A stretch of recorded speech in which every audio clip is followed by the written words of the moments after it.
And New York opened up. Let's head over to TradingView. We're logged in on all our stuff. MT5 is running.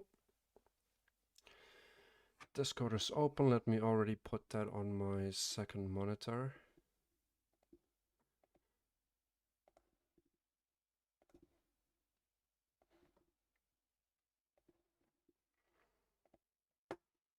Alright, so right now, New York session opens up. We're inside our daily bearish fair value gap. We've already hit our previous day's high right here. That's all done.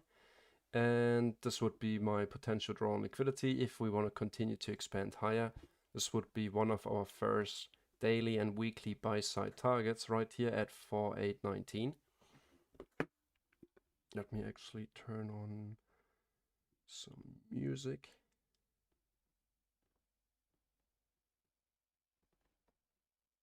That's it. So yeah, like I said, inside our daily bearish fair value gap. Is it from the daily time frame or is it from the weekly? Now it's from the daily time frame right here. This would be my draw on liquidity at 4819. We're right here at the 4800 level, so also a double zero level. Inside that daily bearish, we almost went above it already on a lower time frame. So let's check out the 15 minute, no bullish fair value gap we could be looking at. Let's look at the 5. We closed below that. Didn't take sell side. Okay, that's interesting. Buy side above this high and at all those equal highs. Fair value gap from yesterday. That's not going to be super interesting to me. I'm going to leave the daily analysis on here, so just be reminded that we're inside that daily bearish fair value gap.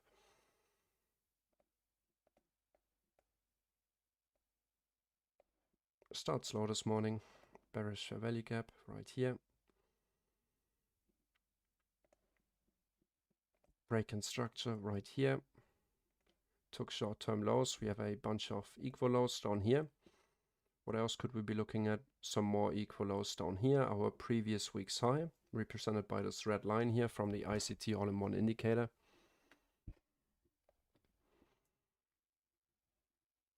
Take a look at the 1 minute.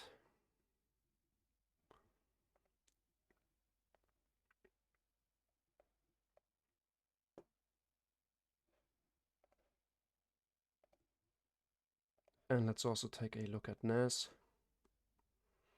NAS actually managed to take out the lows and is now also back above the previous day's high. Right here, this orange line represents the previous day's high. Earlier this morning during London, I mentioned with all the VIP members, not sure if many people were up or even still trade during December, but nonetheless, I kept on sharing the setup that I played this morning. Right here, where did we start? I was watching this bearish fair value gap on the 5 minute. Once I saw the close above, I was looking to target longs, take partial, set the volume imbalance. I mentioned it all here. Same for NQ. So we had this bullish 5 minute fair value gap. I entered long on that fair value gap. And that's eventually where we delivered. Here, same one on NQ or shared before it happened. We actually end up also closing below that fair value gap that I entered on. So right here, this was my entry. Entry right here at 355, so just before the new hourly opening. My first target was this unfilled left behind volume imbalance from Monday, and we've just hit it. I secured a partial and moved my stop to break even. I also shared that with the VIPs. And then, yeah, the session ended. We kept on retracing and retracing further. I checked the hourly time frame, and I saw this beauty of a little bullish fair value gap right here, right around the 50% of our daily bearish fair value gap. So I was wondering if we might not just end up sweeping this low, leave behind some SMT divergence between ES and NQ. Where's that low? Right here, because NQ formed a higher low and ES formed a lower low. So I added some more size right here and right here, because every time we went below this low, we had a strong push back above it basically. We take out the low one more time. and push back above, get our break and structure, target previous day's high as outlined. And from here on, we didn't really do much anymore. So yeah, we're just gonna take it slow. Just wanted to show that was going on during the London session as a little recap.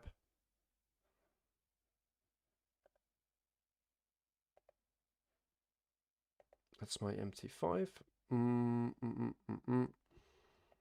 Actually, two bearish fair value gaps here. We already inverted the first one. But if we would treat this as a break in structure right here, break our lower low, or yeah, our lower low, put that at the bottom, then this would be our breaker block. But I don't think that setup is going to work out. I'm at least not going to play it. Waiting for some more information. So we have a inversion fair value gap right here. At the New York Open, we immediately push inside these or into these higher discounts. Rejected off the 50% here. Not good enough as an entry for me to simply use this inversion. Well, 5 points. Possible? Let's see. We have equal lows and equal highs above.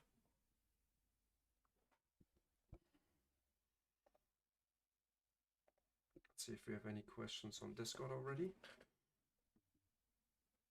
Nope, no questions. Let me pull up the YouTube live stream chat on that screen as well. Good morning, good afternoon, good evening, guys. If you have any questions, feel free to ask me.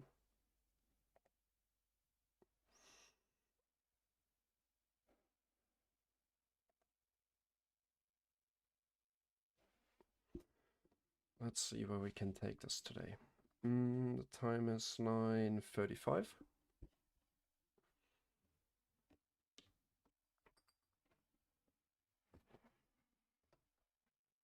Confirmation for me that we're going to take buy side first is if we are going to close above this bearish value gap. Holding support on this inversion. That would paint the picture for me, leading for a continuation into this high. Let me open up my phone for MT5.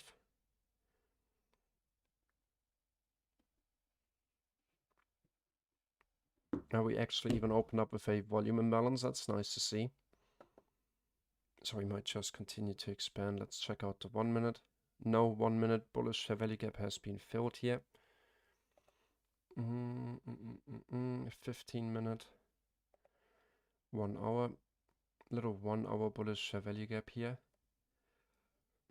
But we keep on making higher highs and higher lows. So no reason for me just yet to believe that we can't continue higher into potential buy side. That's roughly 20 points away from where we are at right now.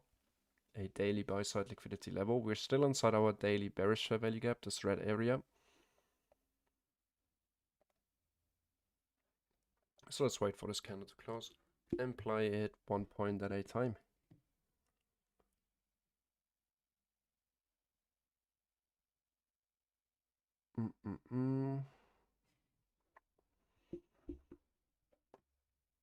No questions on Discord either. No, I did not receive the discount code. So the only way to support me and the accumulation zone here is to actually use the affiliate code they send to traders. Or if you have a challenge with them, you can copy an affiliate code, and then once you sign up with that, so you go over here to funding firms, you click on this link or in the video description down below on YouTube, and this will take you to fundingpips.com. And they ask you to register your account, and then this page right here pops up. And if you register using my affiliate code, then that 5% discount for your first challenge will automatically be applied. That's what I have been told. There are no unique affiliate codes, unfortunately.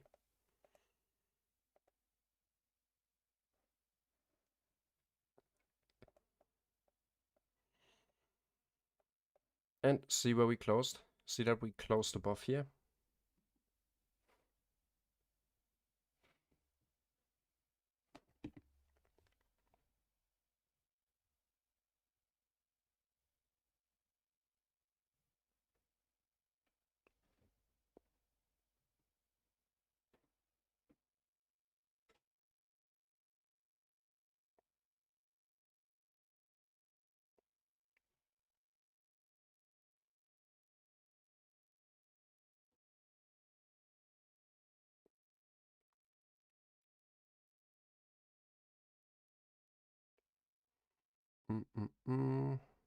Let me switch over to the S&P 500 here.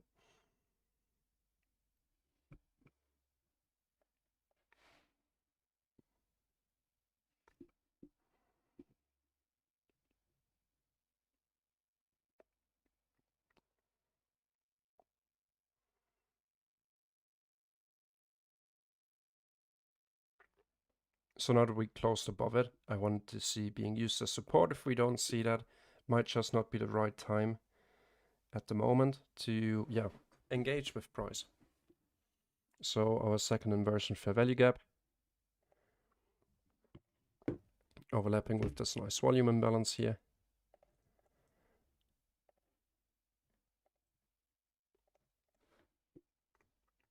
Into the continuation to this, 7:50 or 7:55 a.m. buy side hourly high.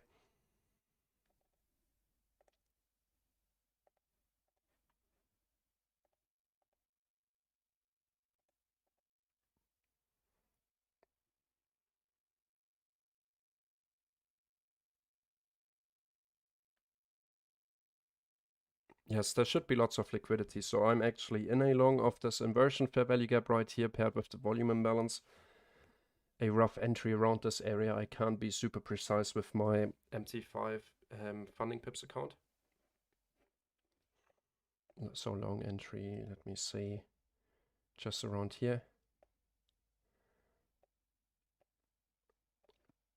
See if we can nail 5 points.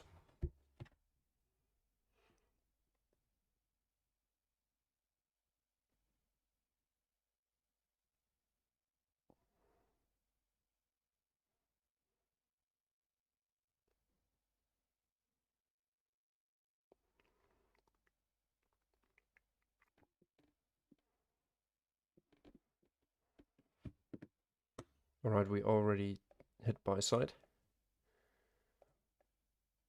This would be our, only higher time frame drawn liquidity we have. We had 4,819. Let's see how we close here. Buy side liquidity taken. If we just wick this, we still have 2 minutes on the clock. Come on, buy side liquidity taken. There we go. 5 points is going to be partial for me.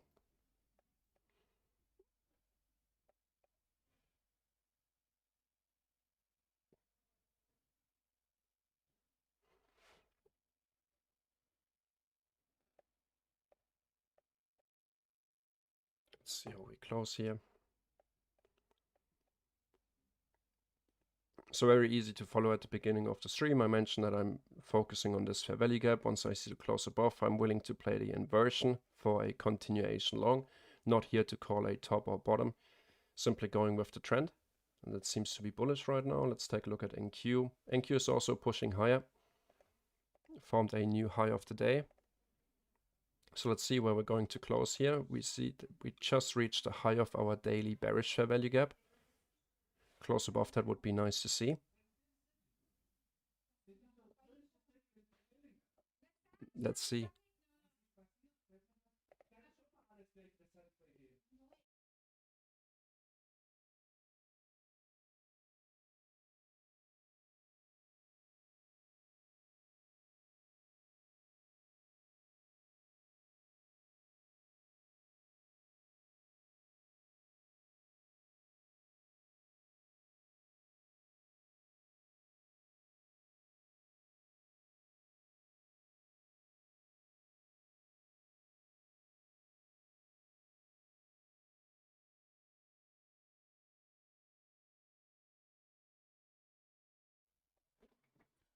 So let's see where we're going to close, and if we get another volume imbalance, yes.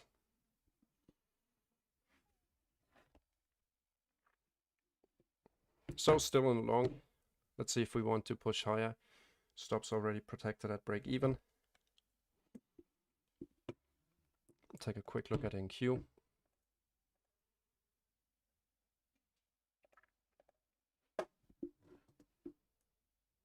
Just following price at this moment.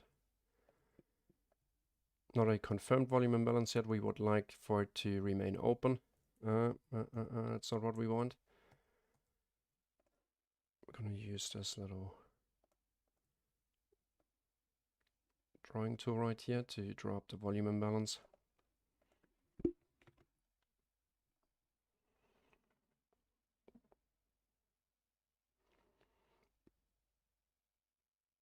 Let it retrace a little bit, maybe even retest our inversion fair value gap again. The invalidation for me would come if we see an immediate close back below our inversion fair value gap. We don't, only bullish fair value gap we have available would be this one right here. We could be checking the 1 minute time frame. On the 1 minute we have a nice 1 minute bullish right here that could really hold support to deliver into our 5-point target. So no worries at all. Why do I rather trade ES and NQ? Because I started trading with ES back in the days where ICT also mainly focused on ES, but I think that slightly, at least from the trades that he's sharing on Twitter, tends to trade more in Q nowadays. I don't know, I just started with ES and I like the way it's moving. It's not too quick, it's respecting the inefficiencies a lot better than in QS because it's less volatile. And that's the simple answer to why I choose to trade ES instead of NQ. Respects the inefficiencies and all that stuff easier, has less decimals over here on the scale, which also makes it easier for it to actually respect it. On NQ we could sometimes close below it, which for me always goes against my initial idea, or if I entered on that fair value gap or inversion fair value gap. That's just from my findings, and I sometimes still trade NQ if I like the setup on NQ more than I do on ES. And yeah, that's about it. I mean, yeah, NQ is crazy. Yes, it's a lot calmer. Risk management, I'm just used to it. And yeah, I pull my profits out trading ES. And like I said, for me, it really comes down to that precision.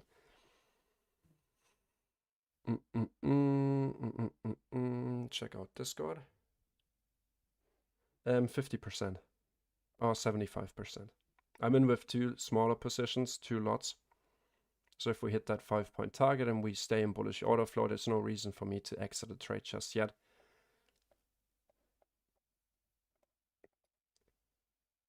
But seeing what NQ is doing right here, might close an entire position.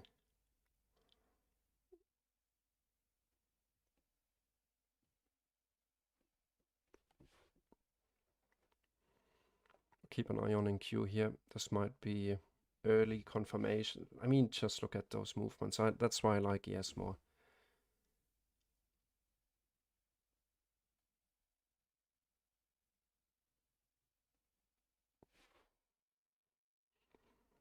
But that's personal preference. So let's see if we close on this volume imbalance or if we leave it behind open.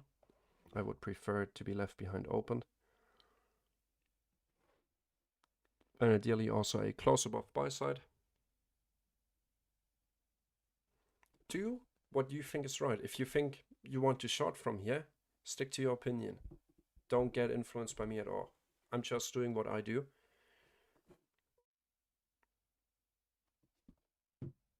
Don't second guess yourself and your decision.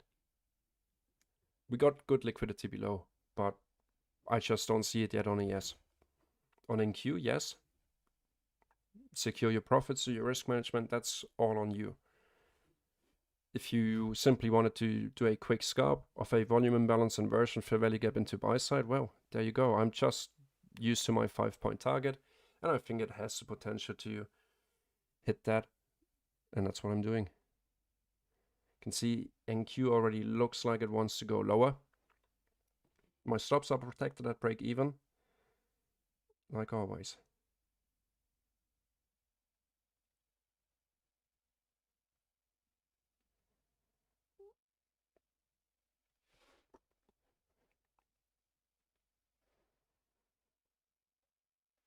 So we closed in this volume imbalance, we can get rid of that. But we didn't close below this candle's opening price.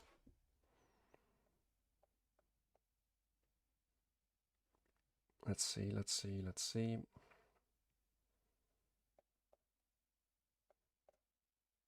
Not gonna need more here on NQ.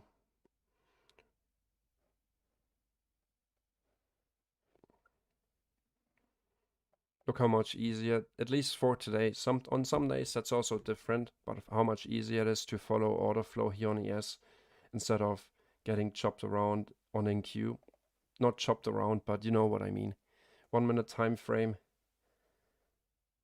Big movements here already. Market structure shift. Bearish fair value gap. Looking rather bearish. We're holding along the VWAP. Once we break that, I think we could revisit lower prices towards the midnight level, because there's lots of sell side like here. Not denying that at all.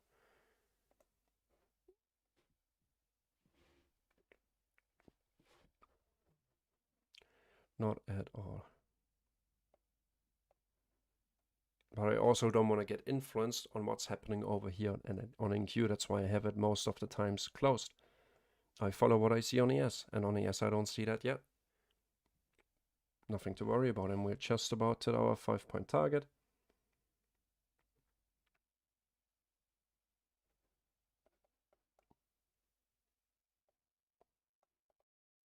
And done. Secured 80% now. So now I closed one position. I had 2 buys, each with 1 lot. One came in right here, the other one came in right on this volume imbalance. So one of those positions is closed. The other one that I entered on right here is still running with the stop at break even. See if price wants to continue higher. Check the 1 minute time frame. Like we said, that fair value gap has been respected with bodies beautifully.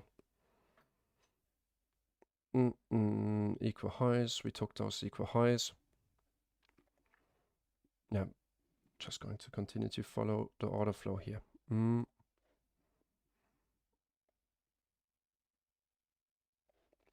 I'm in risk free. I already secured my profit.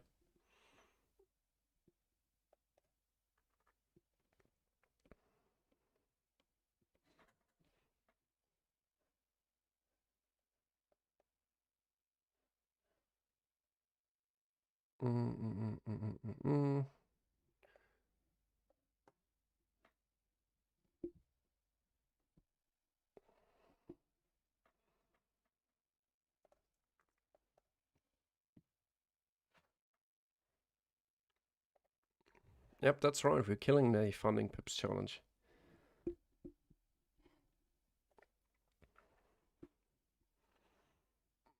Let's take another look at NQ, and now NQ is already back at the previous day's high.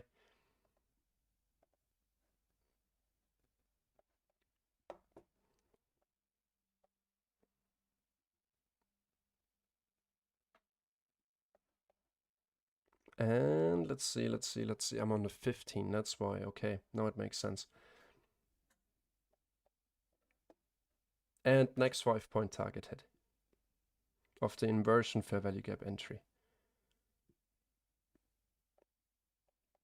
Well, this would be the inversion fair value gap. 5 points, 1 mini contract, $250 profit.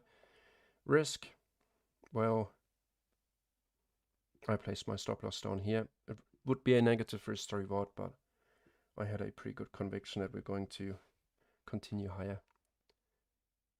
And if I'm wrong, I'm wrong. That's part of it. Can't really do anything about that.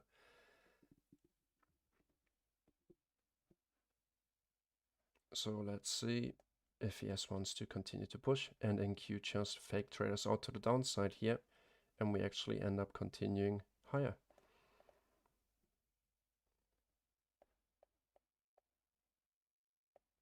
Okay, 5-point target hit. Stop loss is already at break even. Secure 30% on that position here as well, but I'm gonna let this one run. Curious to see if we might want to hit this buy side here. First close above our buy side liquidity pool from the London session. First close above our daily bearish fair value gap, at least on a 5-minute time frame.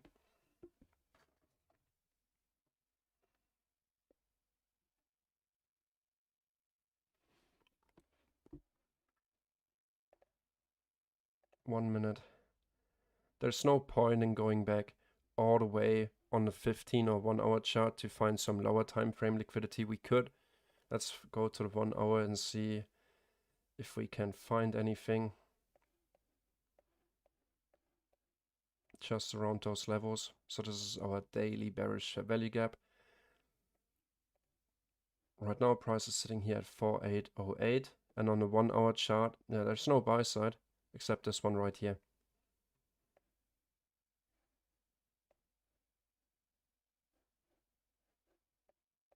Yep, good target. That's where we're at right now. Let's see, I'm gonna let this run to my buy side target.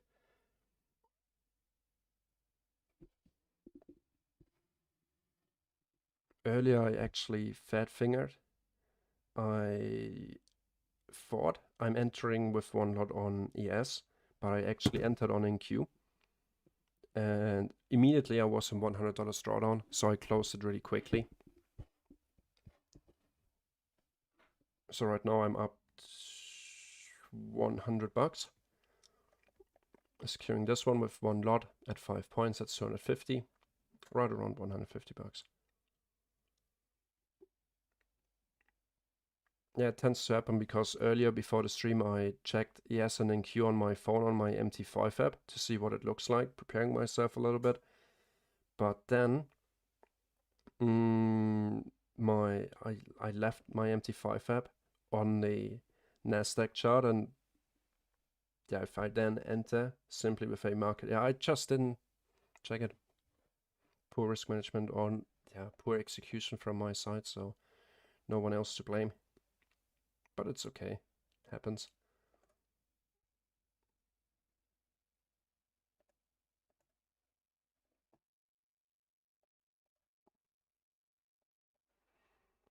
Check out the 1 minute time frame.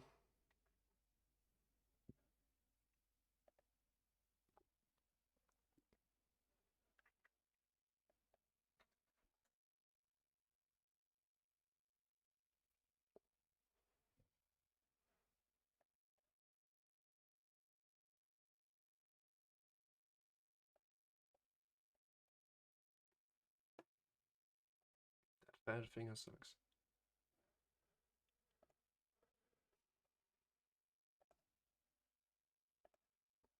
Yeah, NQ is already above that fair value gap now.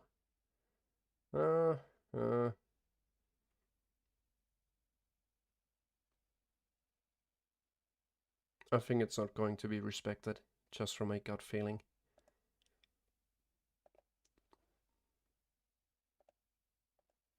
Just gonna follow, yes. It's a lot calmer, smoother, more enjoyable in my opinion. 5 minute time frame, perfect time frame for me. I sometimes like to look down on the 1 minute time frame to see if my narrative still fits and if we can continue higher, if we have some fair value gaps on the 1 minute with my higher time frame analysis. I really enjoy trading that way. NQ would be more hectic, and I try to, yeah, keep it as effortless and easy as I possibly can. Don't want to be sitting here as if I'm, yeah, I don't know, playing roulette or something, getting hell excited about something. Super excited. Super amped up. Yeah, just don't like it.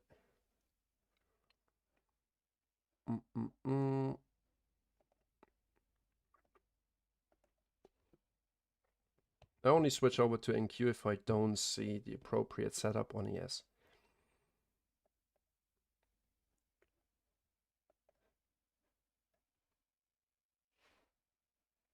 So this 5-minute candle is going to close, and we're going to leave behind a new bullish fair value gap by the looks of it. Nice. So we have a new area to invalidate a potential long. If we immediately close below that, well, being above buy side and all,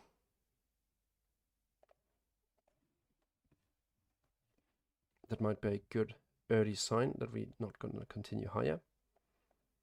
And we're going to sell side next. But one step at a time.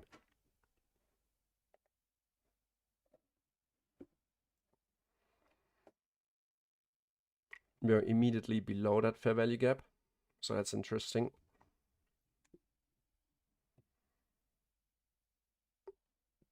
But this could just end up being a wick. Stop loss is already at break even. NQ actually, yeah, rejected off that fair value gap.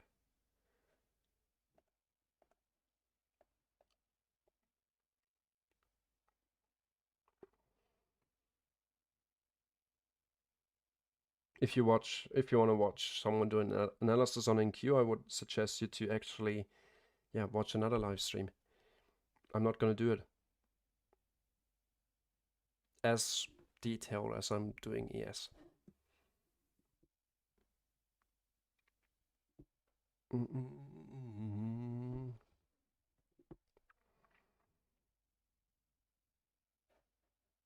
One minute time frame, close below this bullish fair value gap.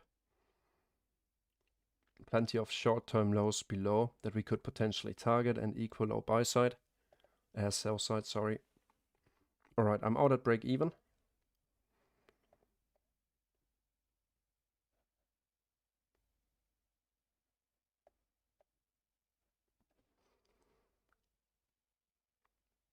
Let's see, we tapped our previous day's high again. Let's get rid of this here. And our daily bearish fair value gap. Now let's leave it on.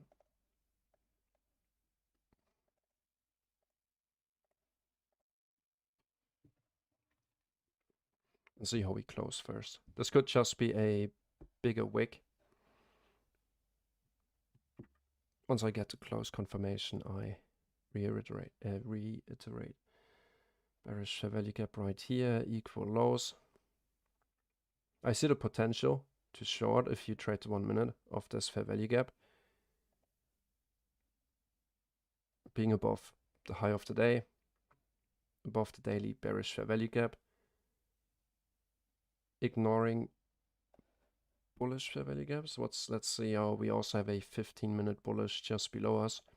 It's interesting.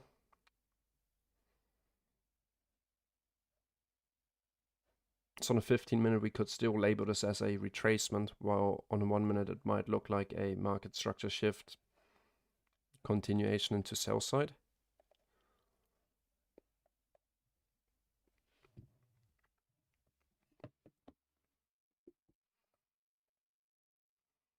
NQ didn't take out this low. Retracing now again. No. 1.5 minutes to go.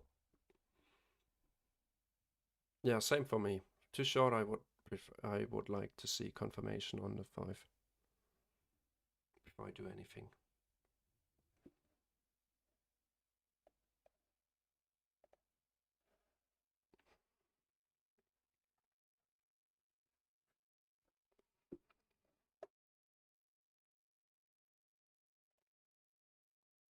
A 15-minute fair value gap just below us. 1 hour candle close. Ah, that's actually 10 a.m. Damn it, I forgot about time. So that's a new hourly candle. That's likely why we've seen that drop. Let's see if it still respects that 5-minute bullish fair value gap. This would be a good bullish sign, in my opinion.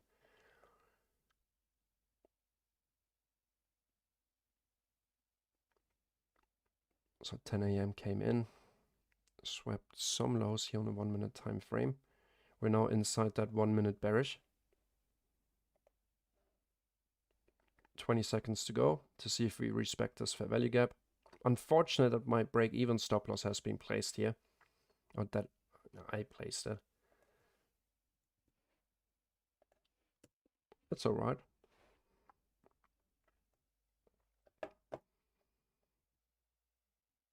4, 3, 2, 1.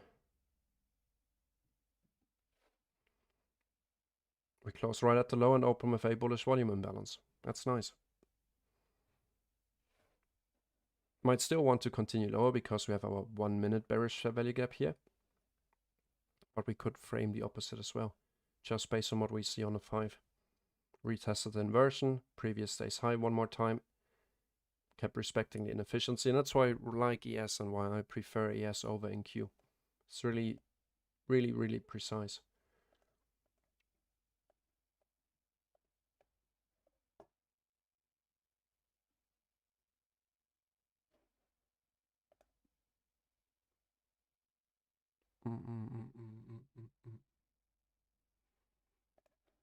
No, I don't see a market structure shift on the 1 minute time frame, but you could anticipate it. We have equal low sell side, more short-term lows, bearish fair value gap, kind of a displacement with that new hourly candle. But no, there's no market structure shift. Equal highs. That's what we have right now.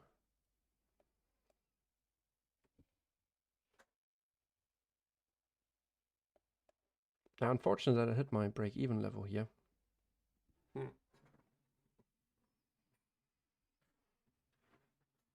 Could have maybe given it some more room. But yeah, to be honest, Nasdaq threw me off. That's why I don't always like to have it open. Let's just go back to the 5 minute time frame. Yeah, Nasdaq hasn't been a charm to trade if we just look at the 5. Let's see if we close right above our 5 minute bullish.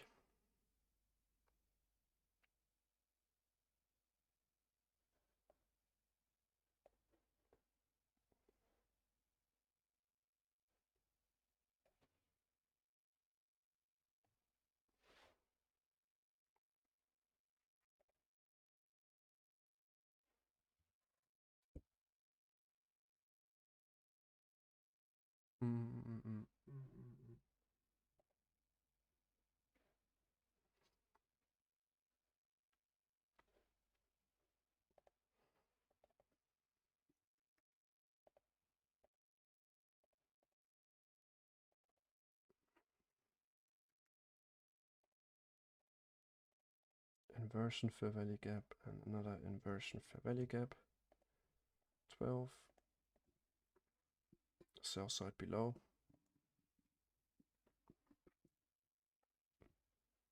Pushing back above our fair value gap, that's nice.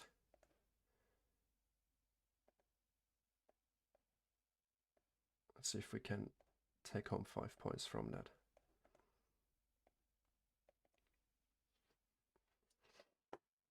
$10 a.m. New hourly candle, retraced. Unfortunately hit my stop loss here, but I re-entered with this new volume imbalance and seeing that we still respect bullish order flow or bullish inefficiencies. If I see the close below, I'm simply out. I can afford to lose some, not expecting to win every trade, but just going with the flow and going with the trend here.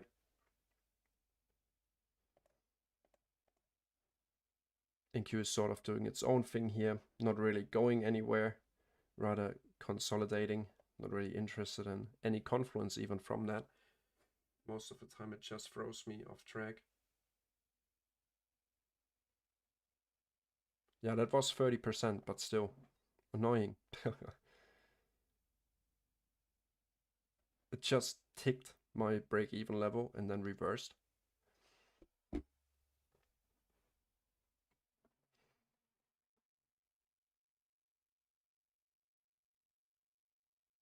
See how we close here.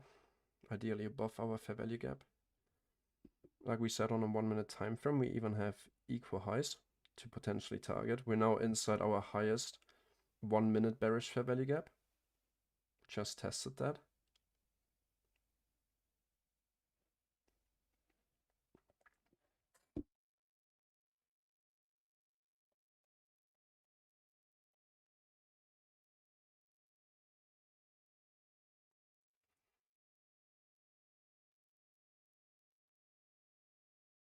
Mm-mm-mm.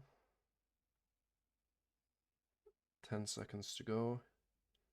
9, 8, 7, 6, 5, 4, 3, 2, 1, bullish volume imbalance. Nah, damn it.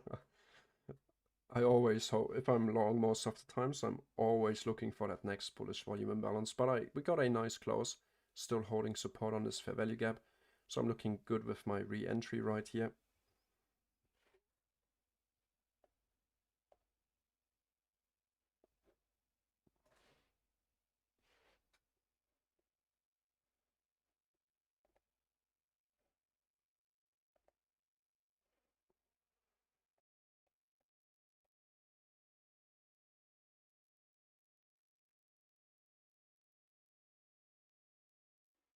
No, I understand, Omar.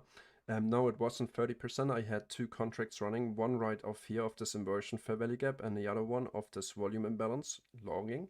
I secured 80% of that first long right here on the volume imbalance after 5 points and moved my stop loss to break even, but also on my second position where I entered just off this inversion fair value gap.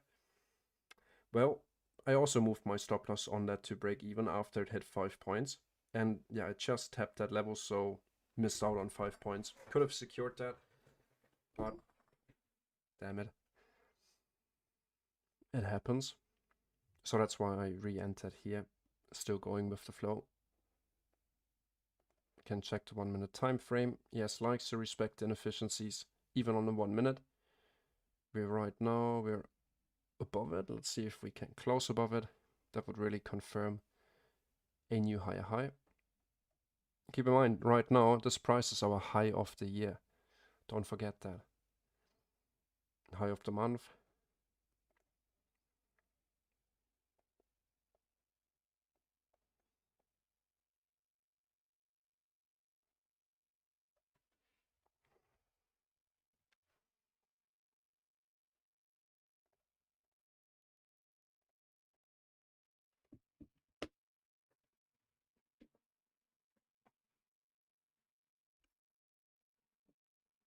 No, yes, it's not at the all-time high yet. It depends on what data you look at if you use contract-adjusted data, but let's talk about that later on.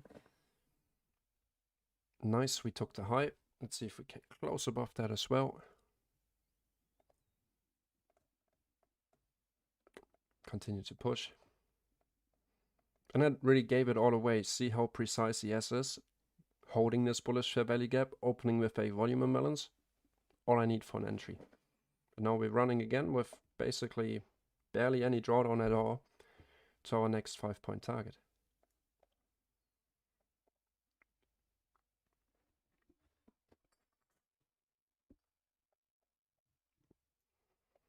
This would be our overall daily buy side here at 4819, 10 points away from where we are at right now. Also the next 1 hour time frame buy side.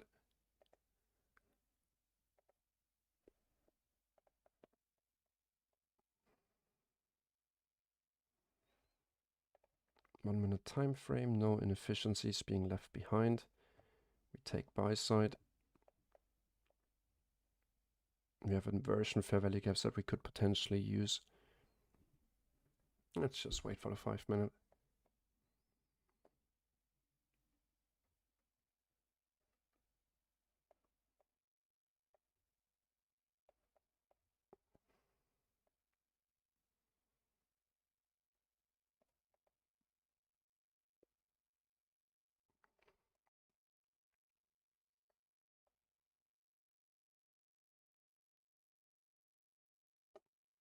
One minute to go on the 5 minute here. Like always, guys, if you have any questions, feel free to ask. And also make sure if you watch on YouTube to hit the thumbs up. That would really help me big time to show the stream on the timelines of more viewers on YouTube. Would really appreciate that if you hit that like button. So far we only have 1 like.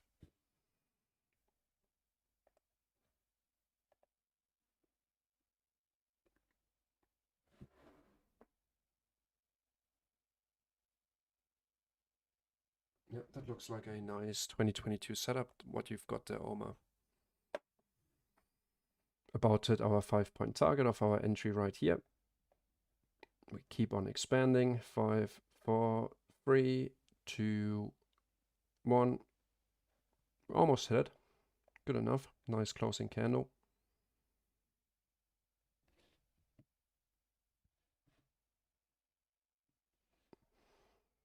Dang it. I wish I would have been on my, still on that long down here, but well.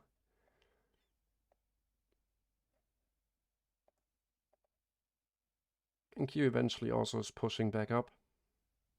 Not a nice delivery though. That's why we're focusing on ES.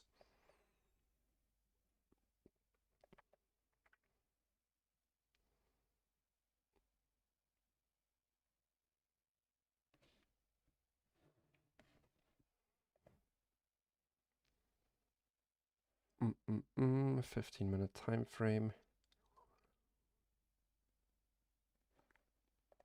1 hour time frame.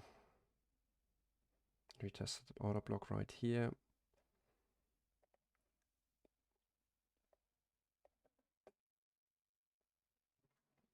Yeah, let's see how high we can ride this thing. I think the probability is there that we're going to reach 4819 and this daily buy side target, hourly, daily. That would be 13 points. That would be pretty cool. And as long as I don't see a reason to get out, why not try to hold it? Do some, yeah, new things. We're doing good enough on our challenge.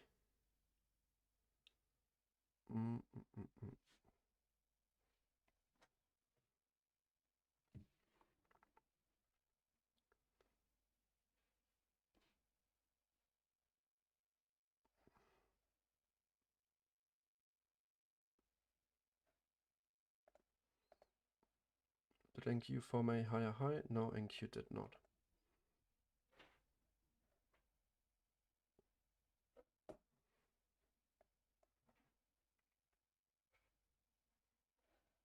One minute time frame. There's still no inefficiencies here on this expansion.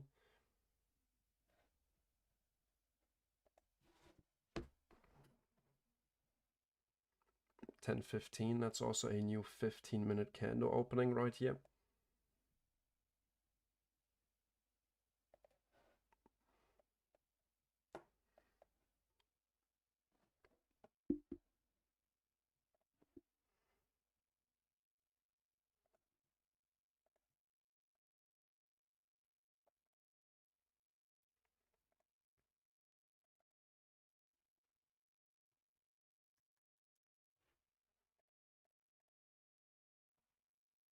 One tick away to our 5-point target of the volume imbalance entry right here with the bullish fair value gap.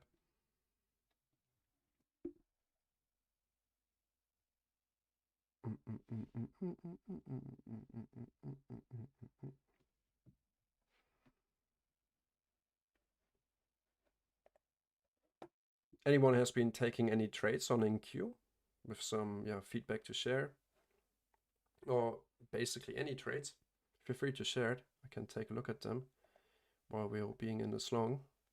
NQ took the high now. So maybe NQ is ready to expand now too after chopping around for a little while. 1 minute time frame.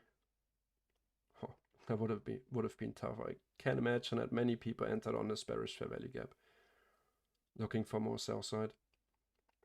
And we just slowly moved above it. And we had 5 points already on ES, cool.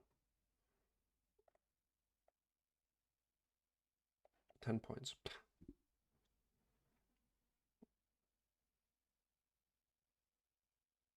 And how did it go, Mark Ryan?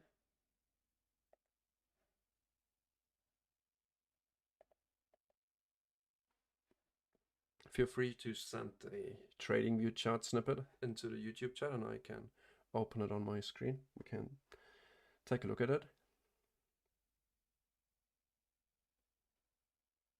I showed it the fair value gap.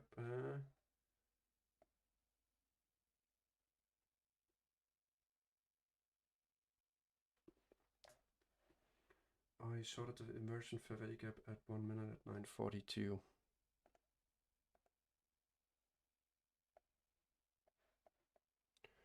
942.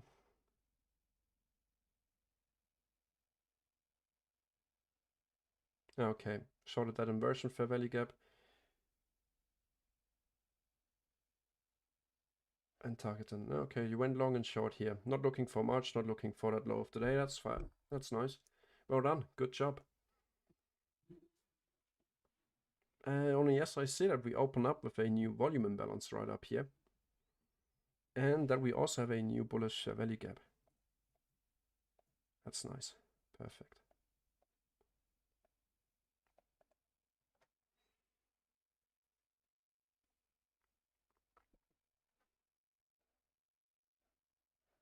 You hit Option S and then it tells you, or you can go over here and say copy link.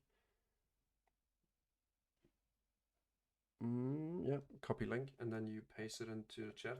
And then if I do that, for example, you get this trading view link and I can open it up and take a look at it. Or you click the camera. Yeah, the camera, that's it.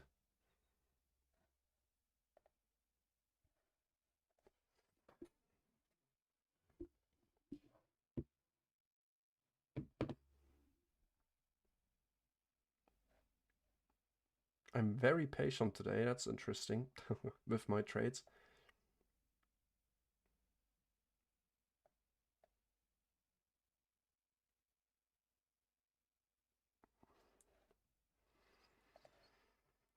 This is our potential volume imbalance. Let's see, I would prefer to be left open. Let's see if we can get that.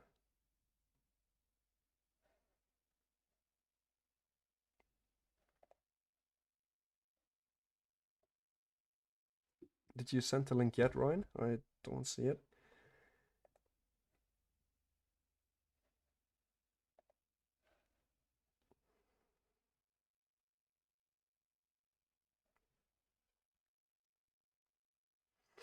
And we continue to push.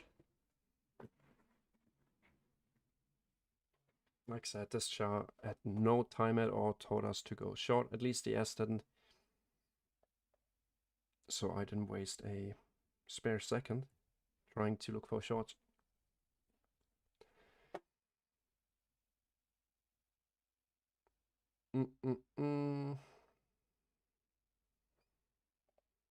No fair value gaps here either on the 1 minute time frame. Slowly grinding to the upside.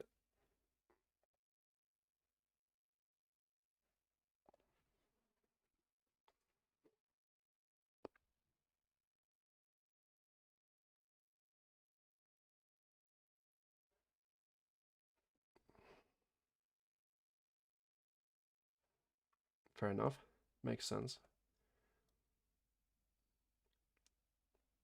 But yeah, fair value gaps respected, disrespected on NQ. I mean, we have this bearish fair value gap right here. We close above, volume imbalance above, and then we close back below, and then we push back above. It's just, yeah, not as precise as ES is compared to ES. That's why I prefer to mainly trade ES. But it's just personal preference. So NQ might close above and below a fair value gap, but it might not, depending on which fair value gap you're looking at. Of course, if you look at the inversion, it respected the inversion right here. If you look at the bearish fair value gap, the most recent one, well, it closed above and then it closed below, and then it didn't close back above it again, but still not a precision of the delivery that I'm looking forward to. 55 seconds to go.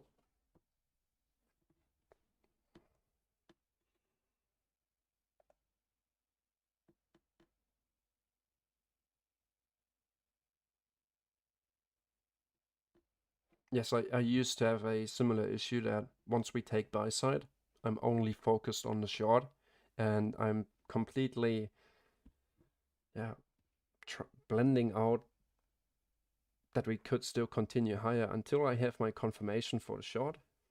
No reason to, yeah, like I say, waste any time on looking for short.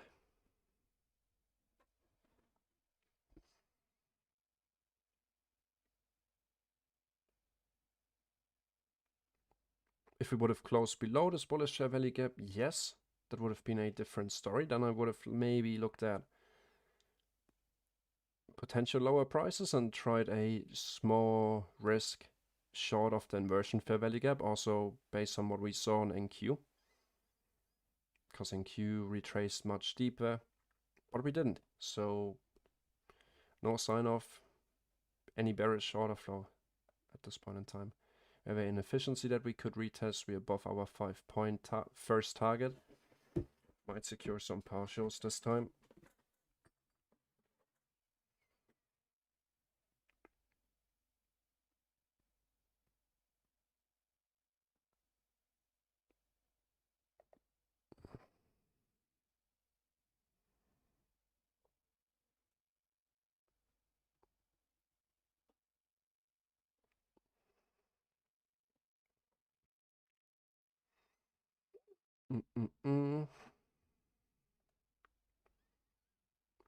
Yeah, that's usually the market conditions. That's why I'm trying to avoid the 1 minute as often as I can. Mark, what you've described here, because yeah, switching my bias too quickly, especially on a 1 minute time frame. Okay, long. No. Now it's a short. Short might not be it, so I'm closing my short, hopping in long again, and then it turns out that it was the short, and so I'm closing my long again, hopping into the short, and just taking all these small cuts. That's usually me at my worst.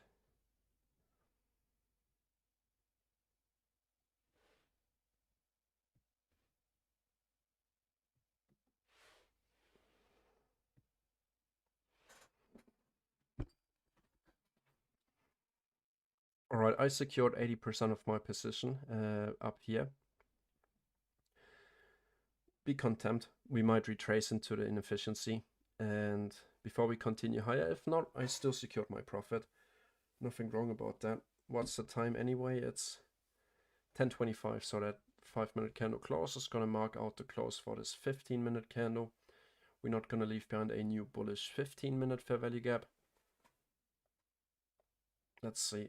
Still got 20% running to our daily buy side target.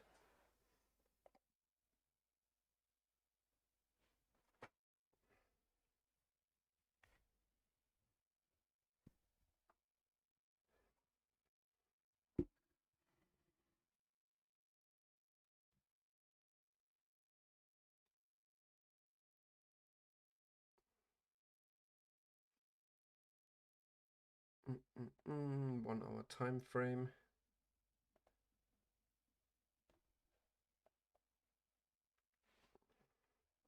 Yeah, exactly. Most of the times that's the same scenario for me. We're moving to the upside, but very slowly on the 1 minute time frame, not leaving behind any inefficiencies.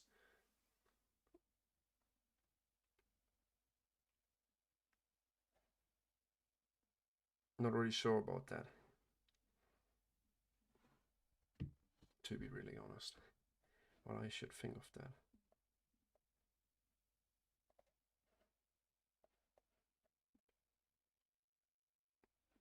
Let's just wait for the 5-minute. NQ took buy side and went into consolidation mode. Yeah, I agree, Agent Smith. That's why I secured profit as well.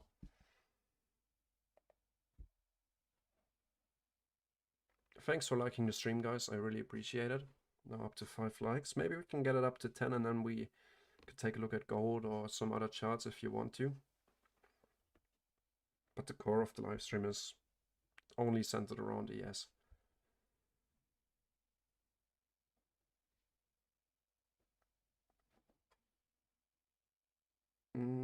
40 seconds to go. Let's see how we close here. I'm really in tune with what's going on in ES right now, and then I don't know what's going on gold or Euro US dollar right now. Just jumping right into it during the New York session. I like to be around and watch it for the entire session, but I don't really do that often. Big believer that you can make enough money to live. simply by trading one chart. Makes it also much easier, especially for a beginner.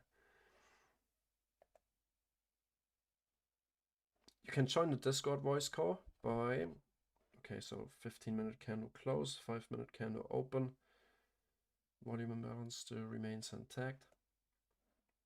By becoming a member, currently have a 15% discount running. You might see that in a banner below. Let me pull up my Google Chrome. So right here, there's a link in the description that refers you to our WOP shop right here, our wop.com, where you can purchase the VIP or simply the live stream access. There is, I think there should also be a 15% discount on the live stream access. Just try the code VIP15, like in the banner that you see on YouTube. There's yellow bit right here. You can sign up using that link in the description. And then you get access to our Discord community and the Discord live streams without any YouTube ads and stuff like that.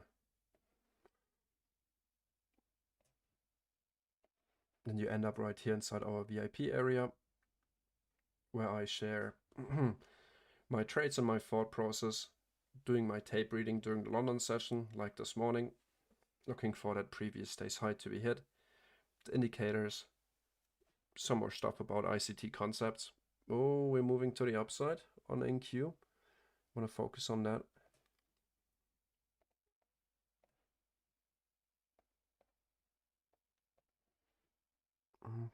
God damn it.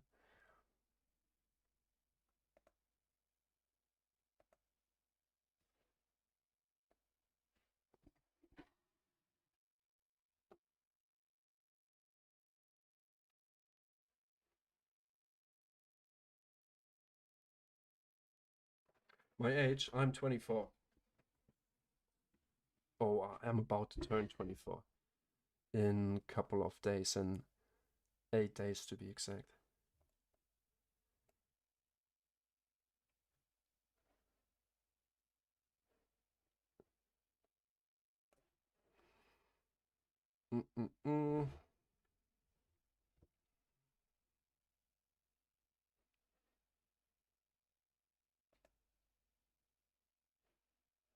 Where's funding pips? Let me actually check the stats for today.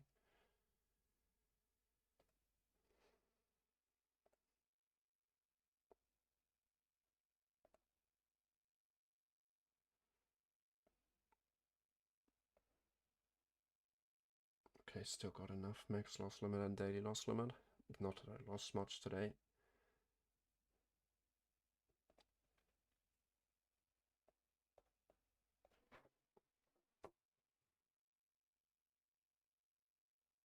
And that 2022 model doesn't go into the right direction. That's for sure.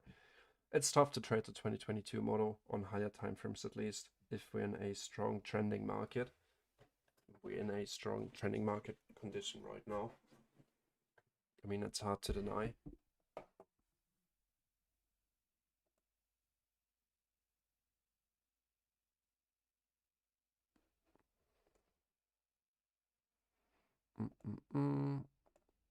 We just keep on continuing higher. That's good. We're still in 30%, 20% off the long, targeting daily buy side. Let's see if we hit that.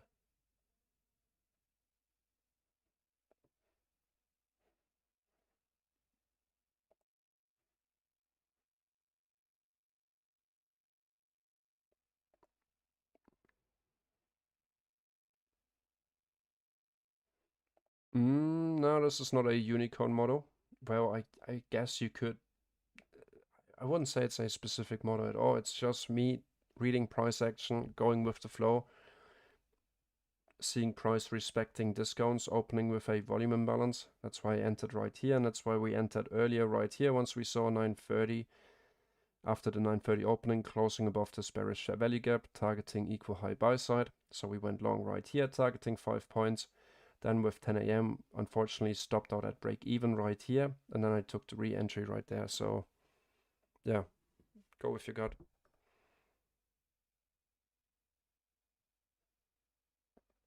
Well, yes, we took out the low. Well, I think, yeah, you could call it a unicorn setup.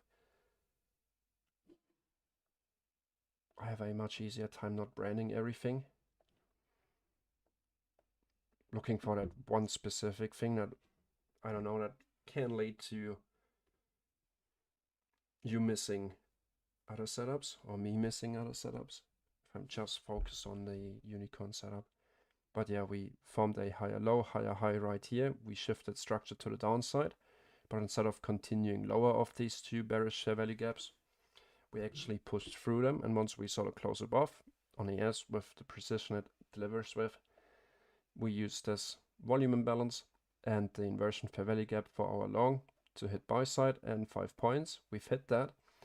And I moved my stop to break even. That's why I have been stopped out right here on my MT5 account, unfortunately. And then we rejected, continuing higher anyway. Still respecting this bullish share value gap. That's why my re-entry came in right here, continuing higher. Started to take some profits above the 5-point mark and letting the rest run again with my stop at break even. Target right here on our daily draw.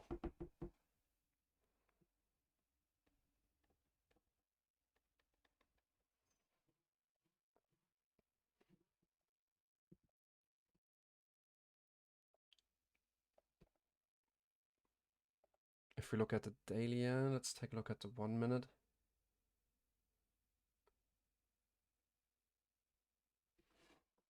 Could be a potential 2022 model here on the 1 minute. Higher high, higher low. If we close below that, for a retracement into this 5 minute fair value gap right here, or maybe even the high of the day. We can't tell right now for sure. Has the probability, of course.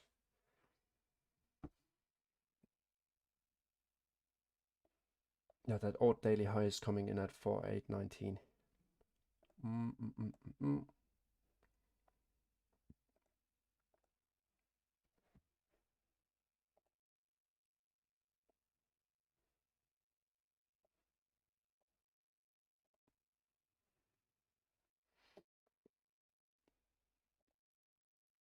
15 minute.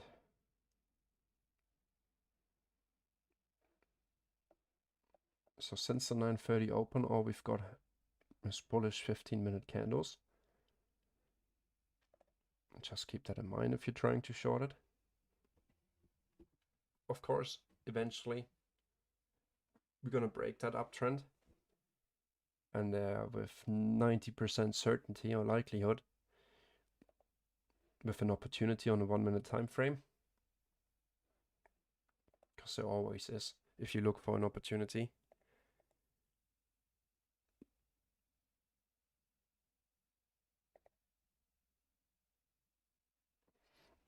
Your chart might be not adjusted to contract changes, so this has to be blue. I've been trading with it since I started, so I'm not turning it off. It would change the entire thing in terms of higher time frame stuff. And keep on pushing. Nice. And you keep on pushing as well. So I think this could be a good draw on liquidity here, actually. Bearish volume imbalance, 1035.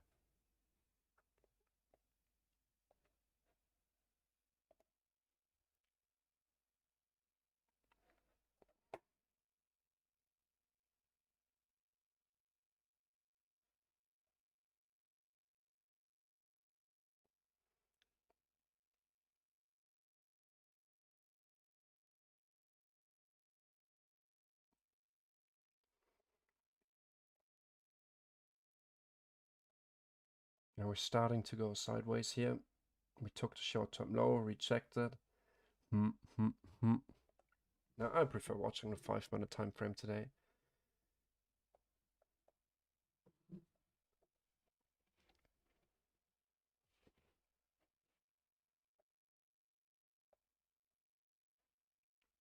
$15 seconds to go. Let's see. No new questions. So we're gonna leave it at that. Looks like we're breaking. Our volume imbalance, do we get to close below? Could be an early sign for us to maybe revisit this bullish share value gap here. We didn't close below it, and once again we open up with a bullish volume imbalance. So right now in the 1 minute time frame, equal highs above, equal lows below.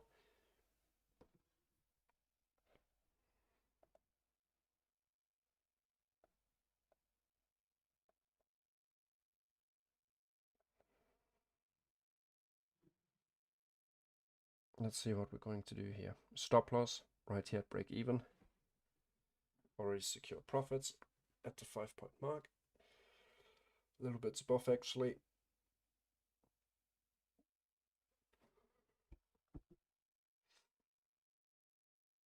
Managing the risk well. Trading is not a rocket science.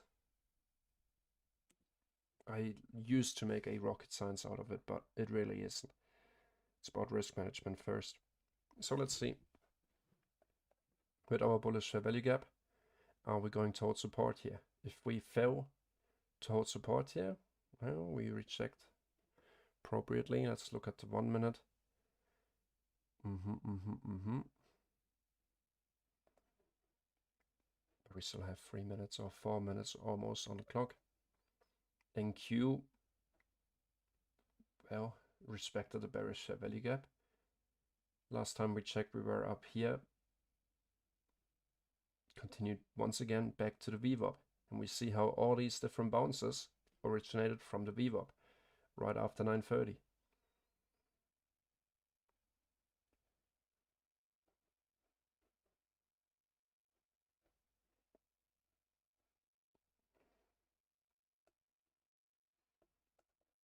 Right, and we got a decent bounce of our bullish share value gap here. Let's see after clearing equal lows sell side if we hold resistance or if we reject off this bearish share value gap. If we don't, we're gonna revisit the equal high buy side right here at 4812.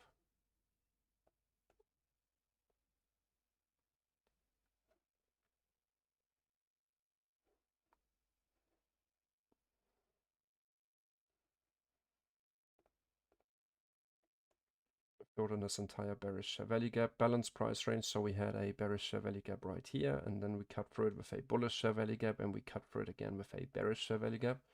That's what we like to call a balanced price range.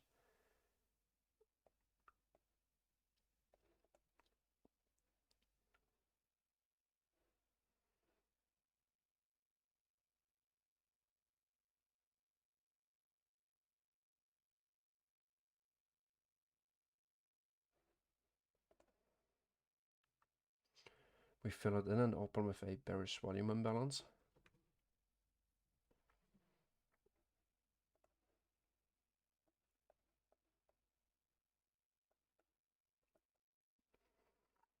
Almost just under 2 minutes for this next 5-minute candle.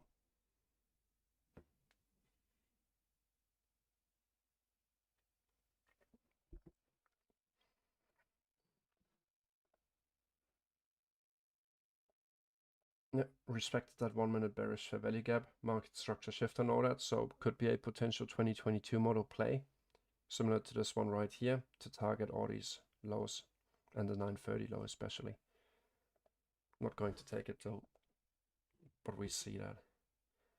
Took buy side one last time, shifted structure, bearish share value gap being left behind. We even tapped it here, just by a tick.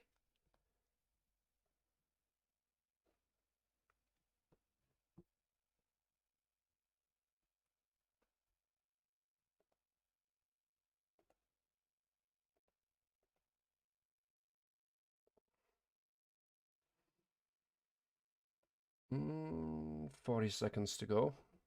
Let's see how we close here. If we this time close below our volume imbalance, or if we still keep on respecting it.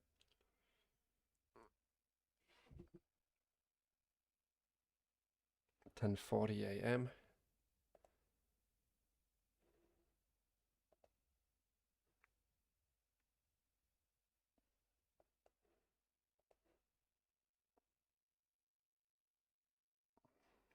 9, 8, 7, 6, 5, 4, 3, 2, 1, and done. We still didn't close below it.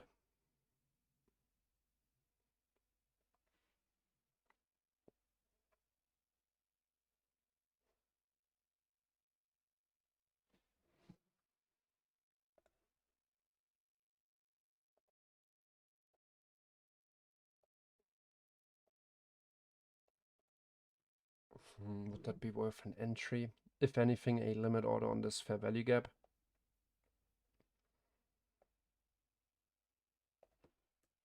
We're already in long. And by the looks of NQ showing that weakness, well, it's tough. We bounced so many times off these levels, so at this point in time, trusting the short, that's maybe just what they want to create. Traders not trusting the short this time around, because it didn't work out here. Targeting lower prices, if you didn't just take a super scalp right here.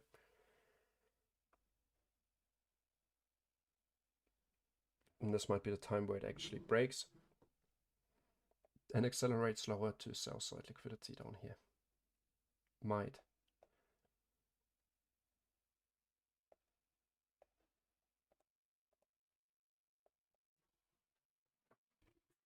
So as we can see, we looked at the 1 minute time frame here.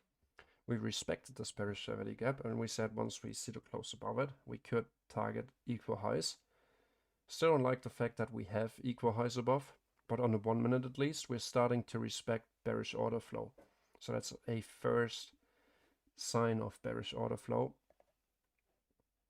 Let's wait and see how we close on the 5 minute. Could still happen to be just a retracement.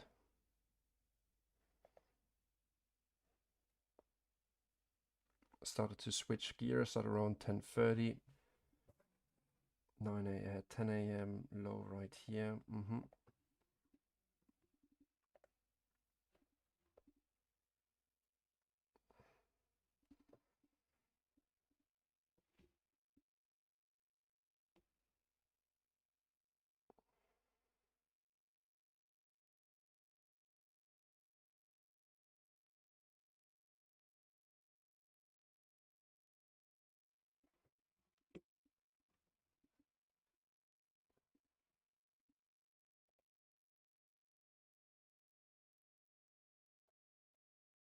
Equal lows now. 1, 2, 3. The next 1 minute bullish value gap would be all the way down here. Inside our lowest 5 minute bullish right here. That also where we got our initial entry from. So I would prefer if we end up holding support on this bullish value gap right there. Let's wait for the candle to close.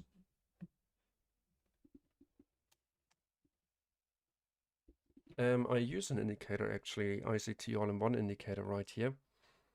Now let me copy that free trial link quickly.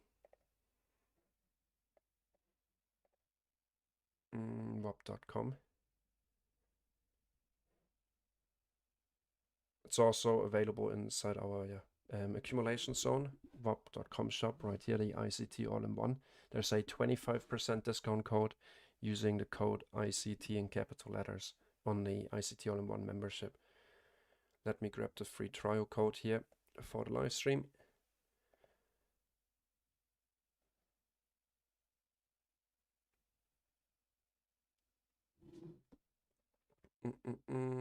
Products. It would be cool if we close once again above this volume imbalance. Let me grab that link here very quickly. Link copied. I'm gonna paste it into the YouTube chat right now, and it's also in the description. Yeah, there's an indicator.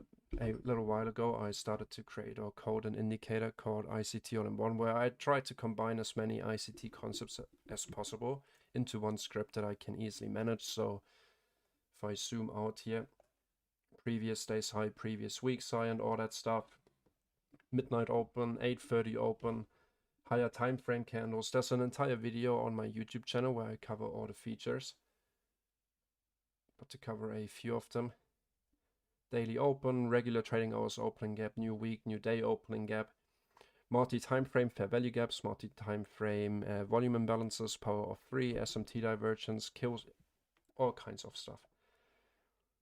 1 minute time frame. Once again, we're left behind with equal highs and equal lows. But the equal lows originate from a nice 5-minute bullish fair value gap. I really like that. Let's take a look at NQ and see what NQ is up to. NQ is also pushing back up.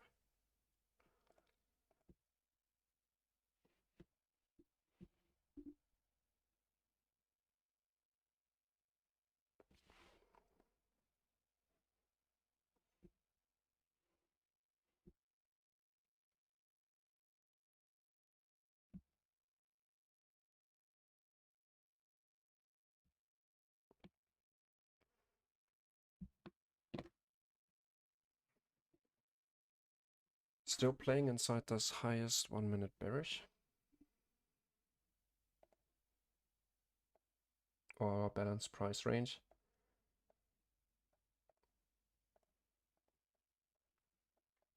Let me actually get rid of that. It's annoying to always have that position tool in there. We're in long since here. That's our 5-point mark. Let's get rid of that too and keep the chart clean. I still like to draw my fair value gaps manually. I'm not using an indicator for that.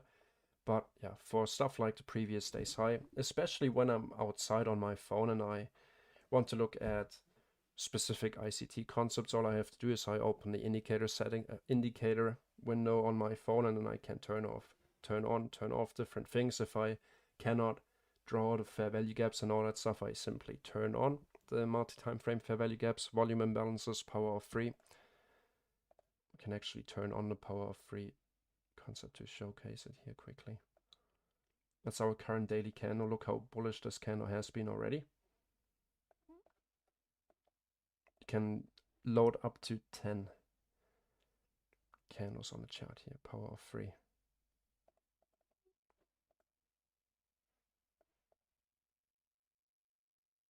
Without having to switch to higher time frames. That's the idea. Oh, there it is. Last 4 daily candles. But I don't want to get distracted. We usually do that stuff at the end of the session.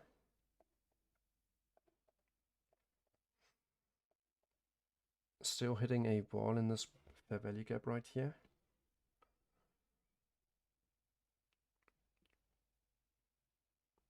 Back in the bullish fair value gap. Now we're down to the 1-minute time frame. Not really a fan of that.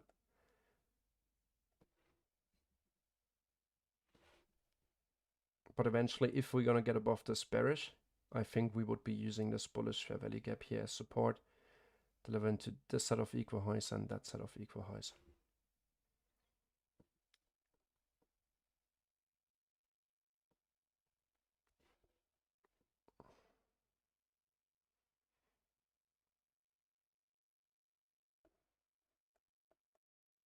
I still have high conviction that we can hit the 4819 daily buy side level.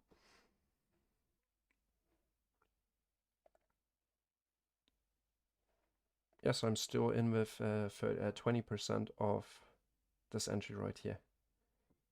Secured after 5 points.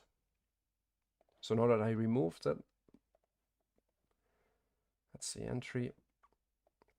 5 points hit, final target 10 points, but I would prefer daily buy side. The stop loss is already at break even.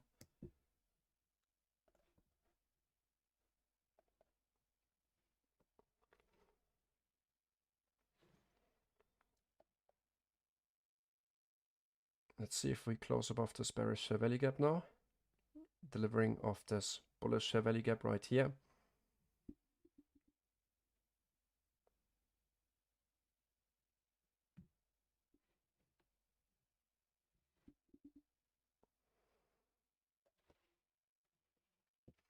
$15 seconds to go. Back to the high of the fair value gap. 5, 4, 3, 2, 1. And we close above. Nice. So I would anticipate that equal high buy side to be run next.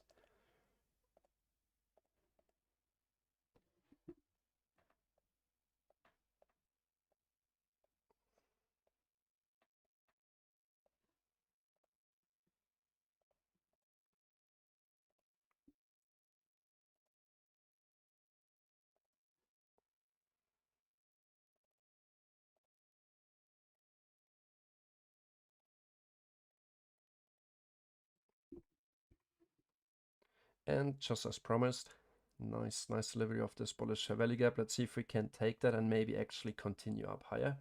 See what NQ is up to. NQ is almost back to the high of the day. Continuing that bullish momentum.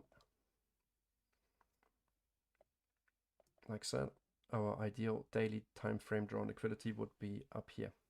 Bullish volume imbalance on the 1 minute. 5 minute time frame holding support again on a bullish fair value gap. That's all we need.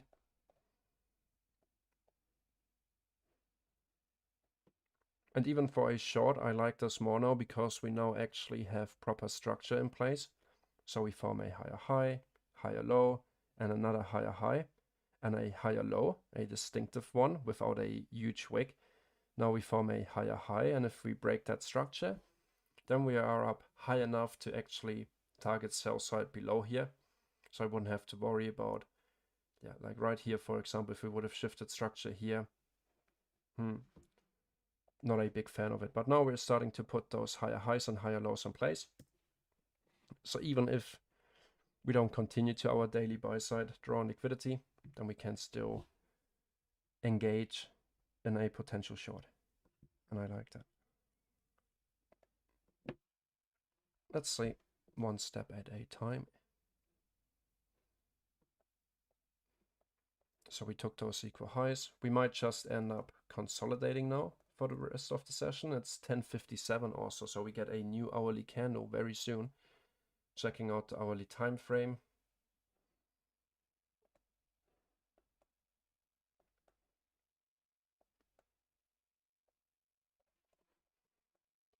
Let's watch it closely here on the 1 minute, since we're not really in expansion mode, at least for right now. We start to see that, yeah, sideways movement, and we have equal low sell side. Not denying that.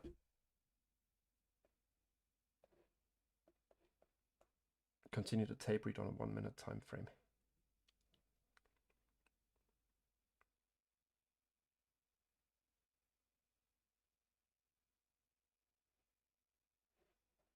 Take a look at NQ. Did NQ also form that higher high yet? No, not yet.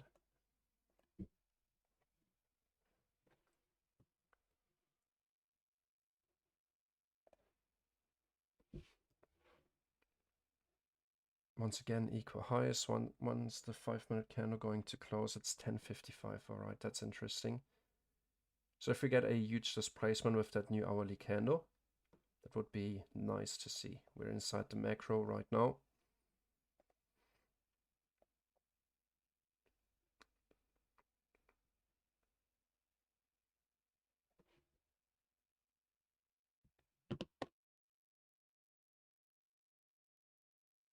Then 58. Then we have that last 1 minute candle. I'm from Germany, Khalid.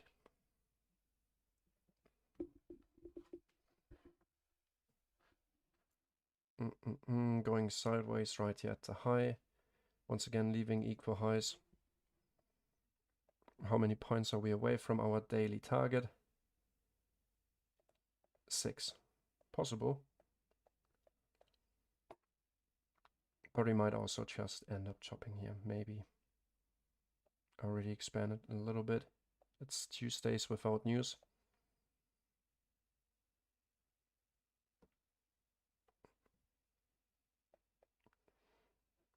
We're at the last 30 seconds before we get a new hourly candle. Let's see where that is going to take us. Also on the 5 minute time frame, I want to see how we close here. And also on the 15, a 15 minute candle close. 10, 9, 8, 7, 6, 5, 4, 3, 2, 1. Bearish volume imbalance, but we closed above our old high. So also on the 1 hour we open with this gap to the downside right here, but no wick to the upside. That's pretty cool. So let's see if we might not want to continue the expansion with that new hour into our target. Only 5 points. Possible, I think. We're above our equal highs again.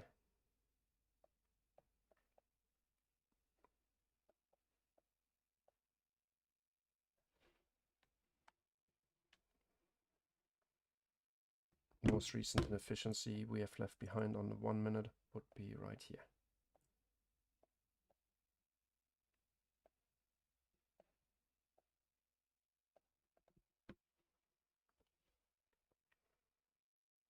Four, 3, 2, 1. Nice close on the 1 minute. So that's the second minute of that new hourly candle.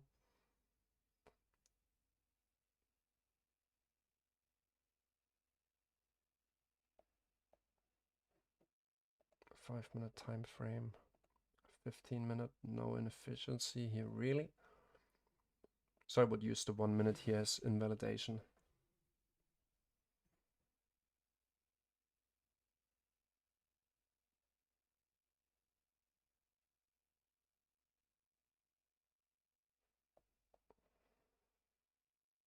What's that new hourly momentum gonna do? So we now hit our inversion fair value gap again. If we close below that inversion and this bullish, we're gonna hit lower prices. Most certainly. After, once again, coming from the high of today. NQ didn't take out the high, so we have SMT divergence now as well on our side. So we hit the bullish fair value gap once again, close below our inversion. That's interesting, and below this 1 minute bullish. Checking out the 5. On a 5 it's kind of tricky.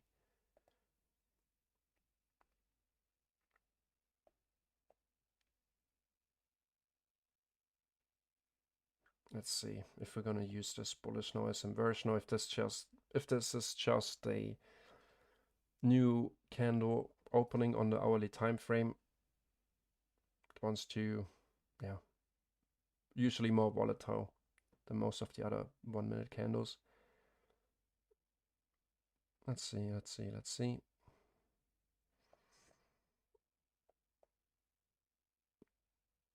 10, 9, 8, 7, 6, 5, 4, 3, 2, 1. Bearish fair value gap now. Let's see. If we overtake that, then I think we can really make it to this high. Not respecting this inefficiency at all. It's just a 1 minute inefficiency, but we get the idea. Most of the time, even on a 1 minute time frame, we see them being respected.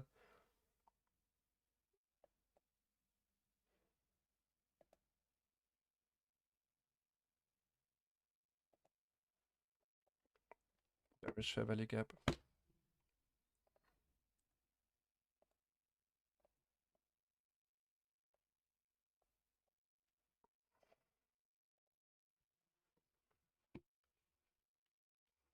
If we overtake that, this 11:01 candle could become a potential order block that could help us to deliver into our daily target. So if we overtake that, leaving behind maybe a new bullish fair value gap, we could use this as an entry, as a continuation entry. I'm in buy on NQ. Nice. NQ is also pushing again. I think this was just a little fake out here. Good call. What did you enter based on? What was your entry criteria for your long on NQ? I'm in the long on ES still.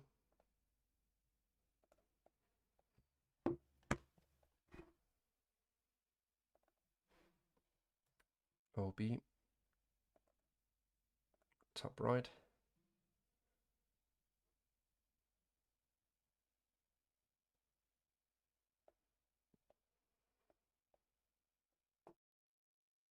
Let's see if we can immediately close above that.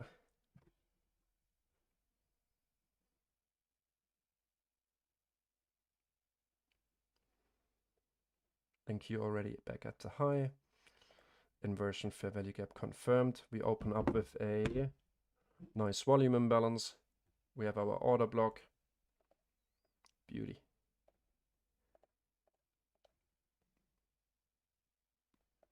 I entered right here once we dip down back into this volume imbalance, fair value gap, and once again right here. Let's see if we actually hold on the OB or if we just faked it out another time. Now we would expect support of this candle. Let's see, I might actually enter with another 0.5 just right here if we tap this level again.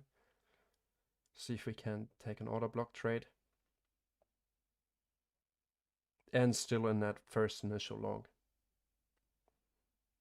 We have a balanced price range now, so we have a bullish fair value gap right here and a inversion fair value gap right here. Overlapping perfectly to the tick. We closed in the volume imbalance.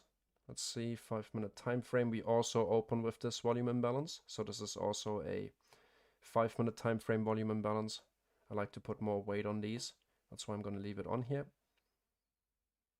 Let's see if we hold on this order block. I think that opportunity to get in long on NQ might have passed. Well, who's to say? Not here to call tops and bottoms. Let's see if this order block theory of mine holds up. Yeah, close above the inversion. This is our draw at 4819.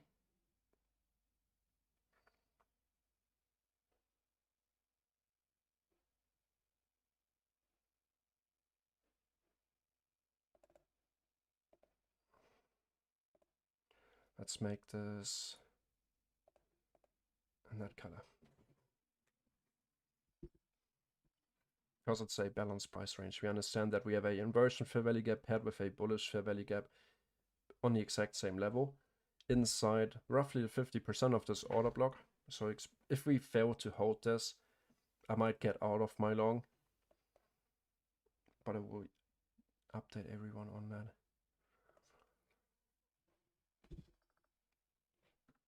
Mm-mm-mm. 5-minute volume imbalance. 2.5 minutes to go. Daily buy side draw. 15-minute time frame. Let's watch our setup on the 1 minute. We still have equal low sell side. Let's not forget about that. We're entering long at the high of the day. There's more risk to the downside than there is to the upside right now. There's more liquidity at least. The liquidity from today.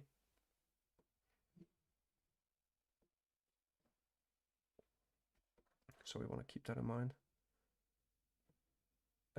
Is it important to know that it is a balanced range? No, it doesn't really. Doesn't matter if you know if it's a balanced. You just look at your bullish fair value gap. Oh, we also have a inversion fair value gap at that exact area. Then you would use it as overlapping confluence, I would say.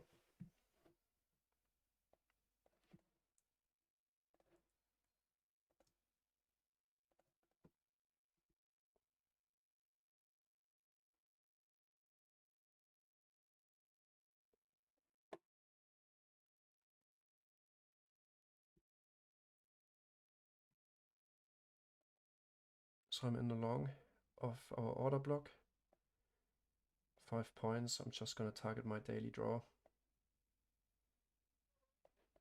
I already dragged up my stop loss with this candle right now. This is really looking nice. NQ also keeps on expanding. We kept holding support of the order block. We mentioned that this could become a potential order block once we saw this bearish fair value gap here, that if we get above this down closing candle, we could see support here, maybe enter on a fair value gap. We didn't get the fair value gap retracement, good enough for an order block entry.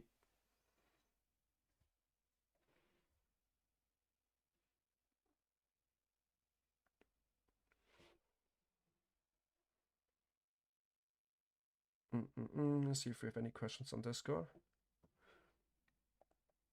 Now, even on the 1 minute, in my opinion, no signs at all that we wanted to go short. And especially if we then look at our higher time frames, not either. We left open this nice bullish volume imbalance, still no inefficiencies here. So we can see right here that this 5-minute candle retraced to the high of this 5-minute candle, not leaving behind a inefficiency. Now we have a new 1-minute inefficiency. We can drag this fair value gap up into here and see if bullish order flow keeps on being respected until we deliver into our final buy side target right up here. That's what I at least would anticipate.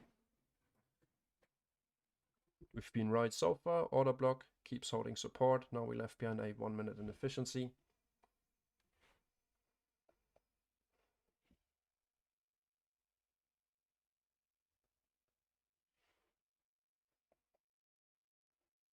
A 5-minute time frame.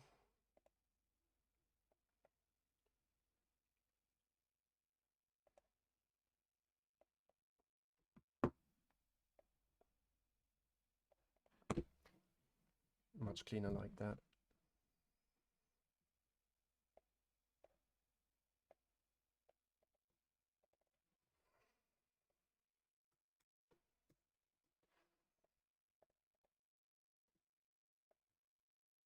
Order block.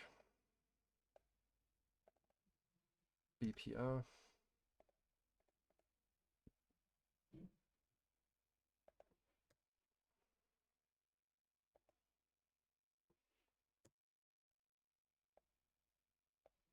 We keep on pushing higher after testing our fair value gap right here.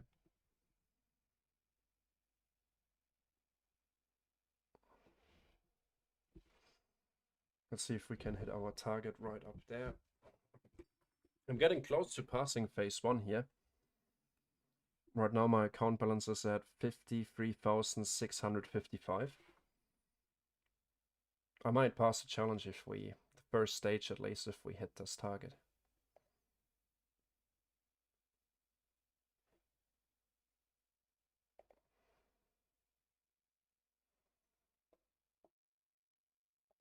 Already secured some of my profits from the entry down here.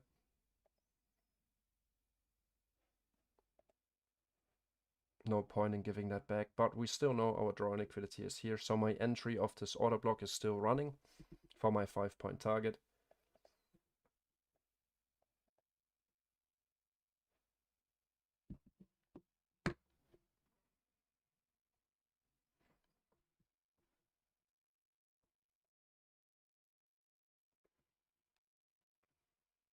That's how I usually plan my trades. So I have a plan of where it could go.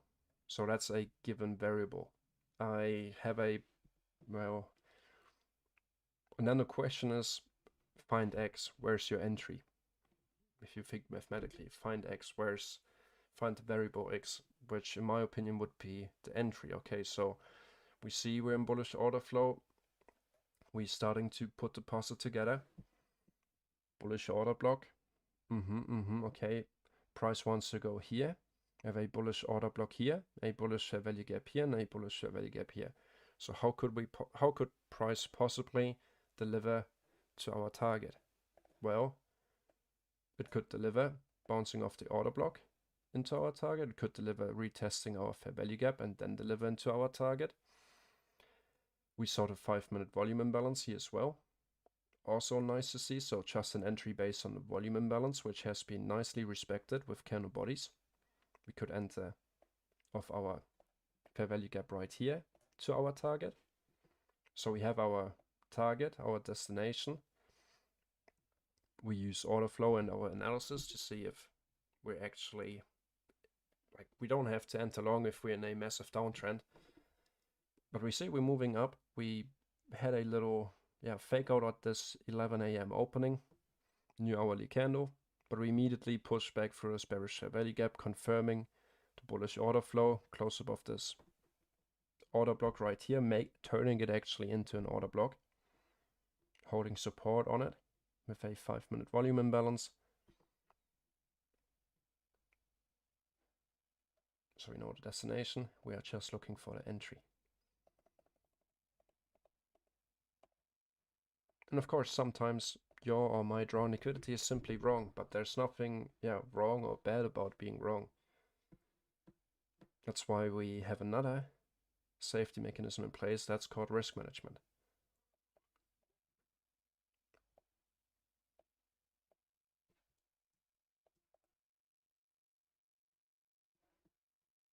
A 5-minute time frame, another bullish volume imbalance. And now if we actually look at the 5-minute, we don't even see that order block here, but we see a 5-minute bullish inefficiency, a new 5-minute bullish volume imbalance. No reason to be bearish right now. We might retrace and retest that 5-minute bullish fair value gap that we left behind right here below this candle slow. Could actually be drawing this in. Order block entry.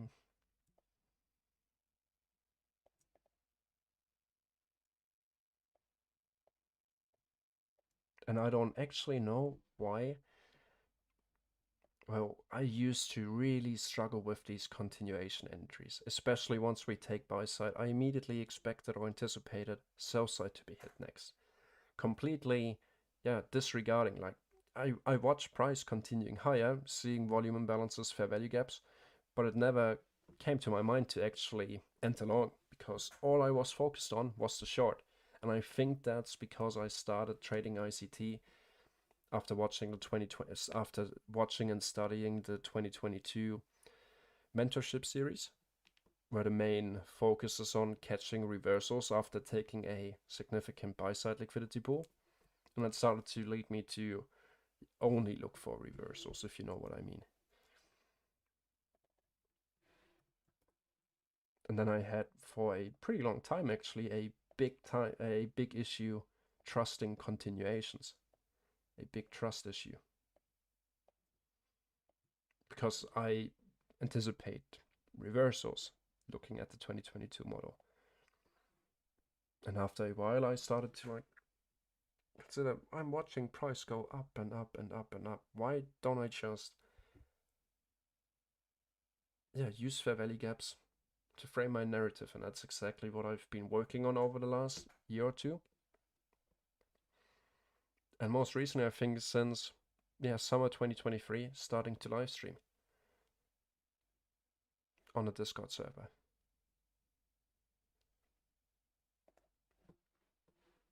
So we have our 5-minute bullish fair value gap right here, 5-minute volume imbalance.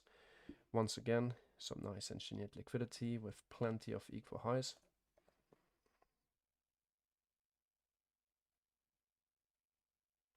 Yeah, I think that issue is really common to trying to counter trend trade everything. I mean, it works if we are in a higher time frame range bound market. So if we're just consolidating, we take out buy side and we immediately reverse. We take out sell side and we immediately reverse, also called seek and destroy. That's when it really works well. But if we're in a really bullish market, it's hard to deny that we aren't. I mean,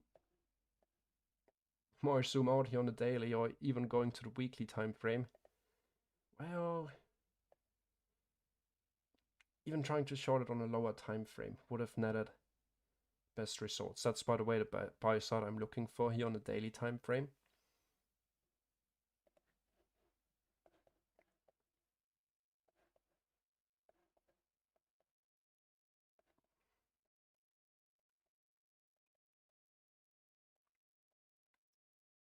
Mm -mm -mm. 50 seconds to go on the 5-minute time frame. 15-minute.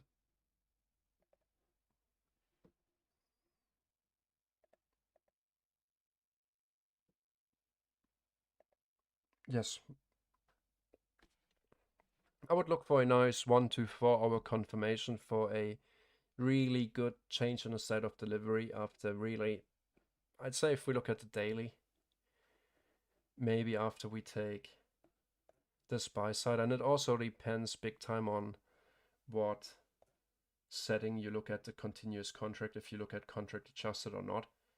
If you don't look at the contract adjusted data, well, you have all these gaps in here, at least on a daily time frame. That's why, even if you look at the December contract or the new contract, the March contract, it doesn't. It automatically cuts out those gaps. I don't like them to have them on my chart. I started trading without having them on my chart. Before TradingView had the option to even not adjust for contract changes. So that's why, yeah, I'm convicted that we didn't take out the high just yet. But it's up to everyone's personal preference.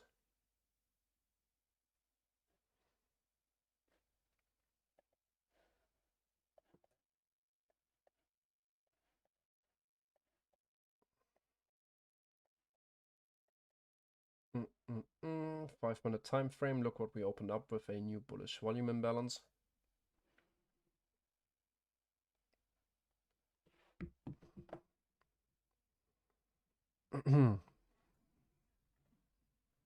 Yeah, so we're simply waiting for a good one. I would even say 4-hour change in state of delivery. And if we if we do that and we start to retrace, well, then you would have,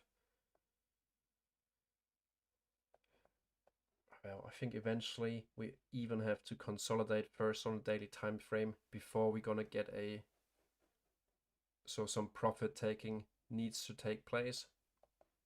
Some sideways movement right here.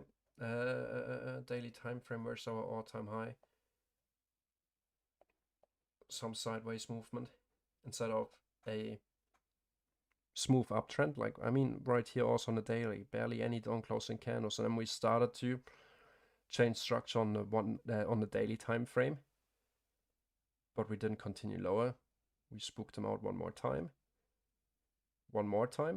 and then we had that change in the state of delivery, actually respecting bearish fair value gaps, disrespecting bullish fair value gaps, continuing lower and lower and lower.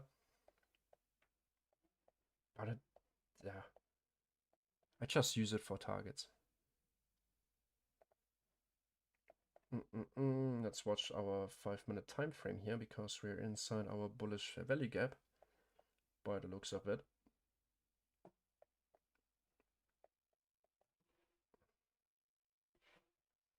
Let's take a look at NQ. And that's enough of a look.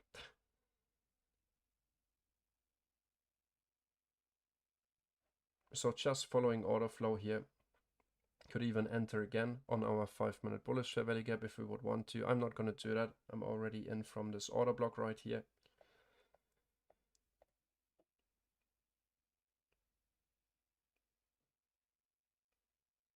That's the order block. That's our balanced price range.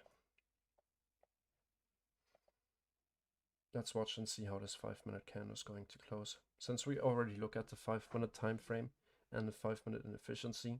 So I started to not look at the 5-minute time frame because we didn't leave behind any inefficiencies here.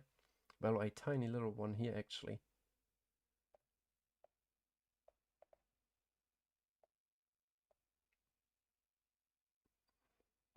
And if I see the close below this 5-minute bullish and this volume imbalance right here, I'm getting out of this order block long.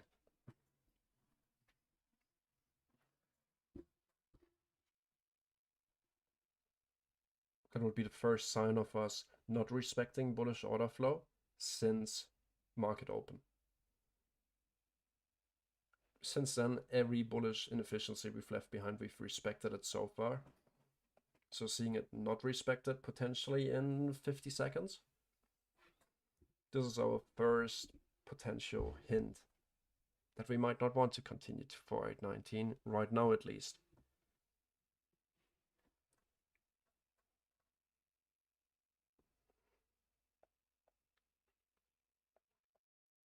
Where really our first sign could have been us closing in this 5-minute bullish volume imbalance instead of leaving it open like we did right here. Then this would almost be our second sign.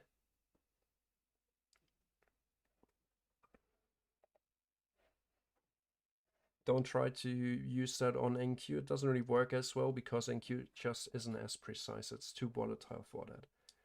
That's why you see me doing it on it only, yes. Mainly.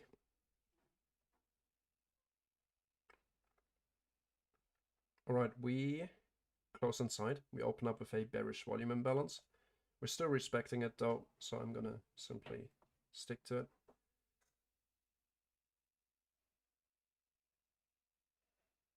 One-minute time frame. Once we close below this balanced price range on 1 minute, then I think we might actually revisit lower prices or these short-term lows and maybe even this equal low sell side.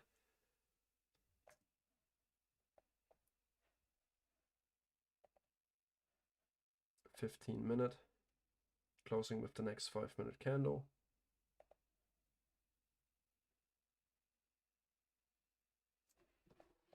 Be patient.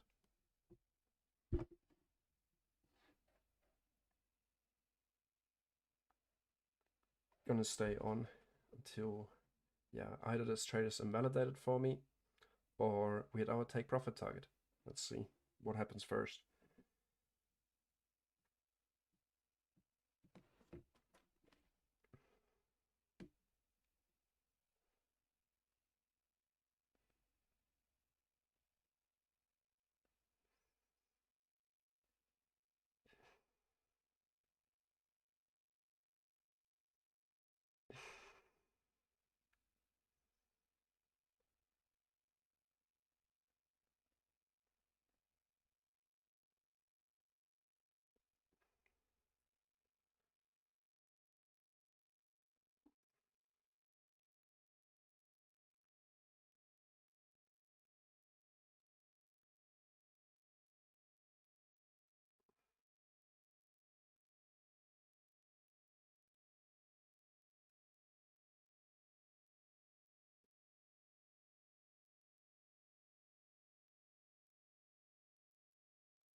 Any questions on YouTube or Discord regarding the trade that we're still in or anything else? Maybe you want to share a trade that you took and I can take a look at it. Not, I don't know, trying to expose you or anything, but sometimes it helps to get a second opinion of a other trader or maybe even a community. Can be a losing trade, can be a winning trade. There's no shame in a losing trade at all. Not much to look at. Let me take a look here.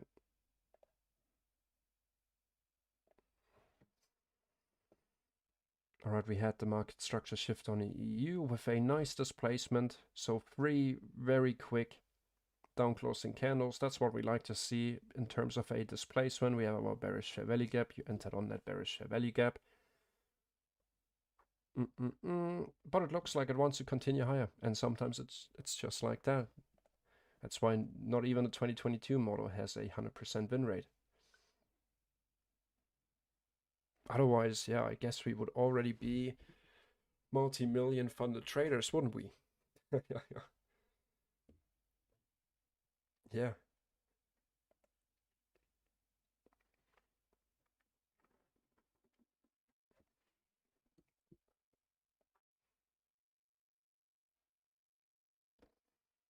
Nothing on YouTube? Nope.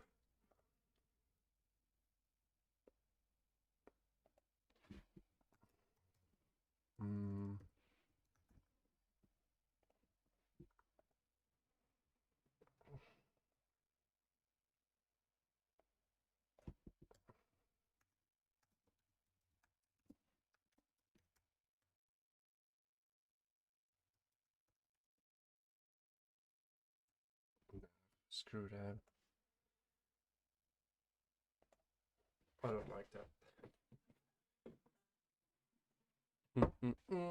40 seconds to go. We're bouncing off our bullish fair value gap. We're closing in this bearish volume imbalance. That's good.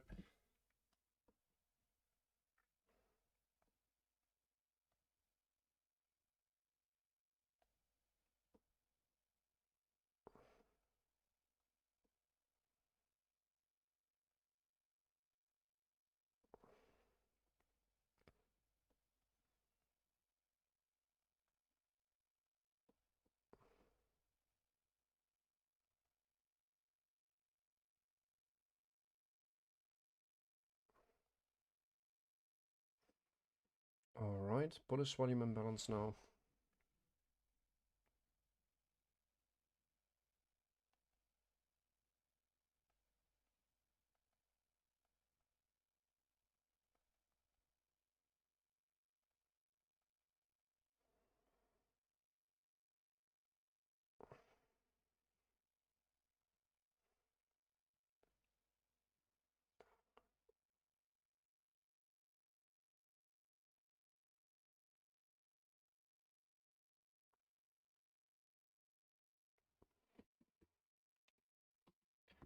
Next 5-minute cycle, let's take a look at the 15. 15 opened with a bullish volume imbalance, and we actually left behind a 15-minute bullish fair value gap now. So I want to point that out, 15-minute bullish fair value gap. The first 15-minute fair value gap since 9:30. We have our 5-minute bullish fair value gap and our 1-minute time frame order block right here with our balanced price range. So even if we would close below our 5-minute bullish fair value gap, we could still potentially bounce off the 15-minute and retrace just a little bit deeper before we hit our daily target.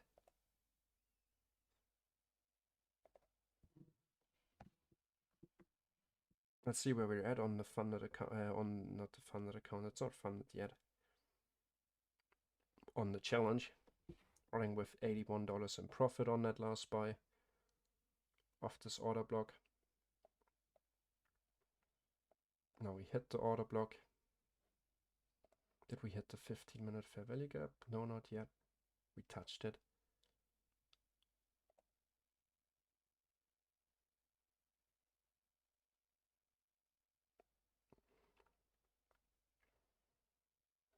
Let's take a quick look at NQ. Make sure it's quick. 5-minute time frame. Took out the high. Also retracing. So now we actually filled in this entire 15. Nice. So we could potentially still close inside our 5-minute bullish. That would be nice. Now seeing the rejection of the 15-minute fair value gap, the order block, to close back inside our 5-minute bullish fair value gap and then continue into buy side. I'm going to be back in a couple of minutes. I'm going to the toilet quickly.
Let's see if I made it back in time. Yep, 15 seconds to go.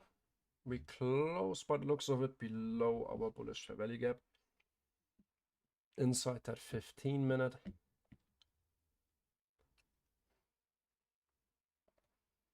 About at the balanced price range on the 1 minute. I still wouldn't say no. I'm still in the long. I think I'm gonna hold it. I like the equal high buy side, our daily draw. Now we're just back inside that order block, lined up with that 15-minute inefficiency right here. So I'm gonna give it a little bit of room. Not too much though, of course. Gonna focus on the 1 minute and use the balanced price range as invalidation. If we close below that, then I would say, yeah, we could take out short-term lows.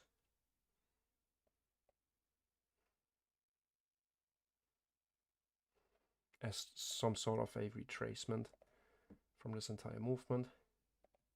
Below the 50%, filling in this inefficiency. But if we see the close below, yeah, then we could really say, yeah, short-term lows are the next target, and that's when I'm going to close my long position. And that's also when I'm going to end the live stream. Like I said, either target or good enough reason to close our position.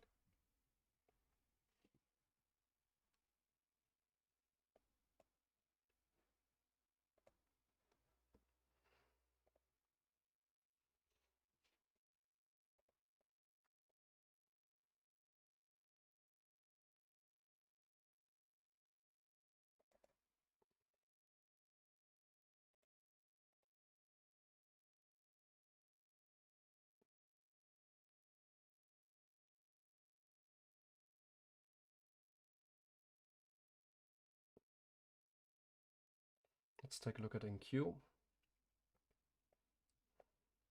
NQ is also not showing that weakness just yet, just putting in place these higher highs and higher lows. Bullish fair value gap just below. Nice bullish candle right here. Let's see if that wants to continue, or if we're just retesting a potential inversion fair value gap now on the 15. Let's do some labeling. 1 minute balanced price range. 5-minute inversion fair value gap.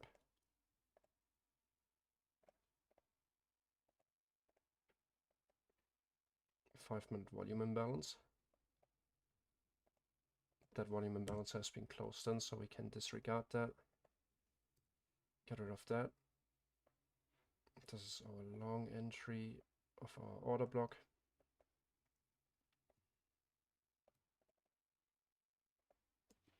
One-minute order block.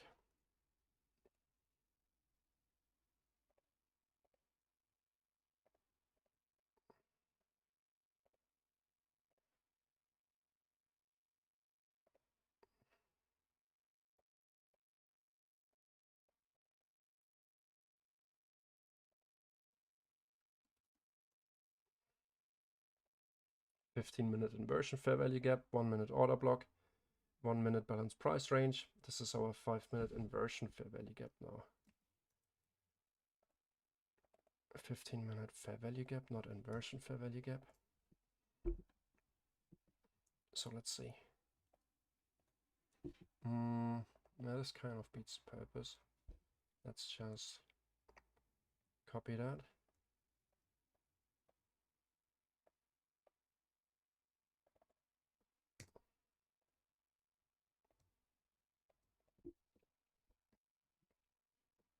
So if we immediately close back above our inversion fair value gap, well, I think then it's inevitable.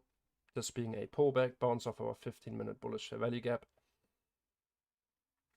That's why I didn't close the position, even though I said I'm gonna close if we close below the 5-minute, but luckily enough I checked out the 15-minute time frame, understanding what's going on in the bigger picture.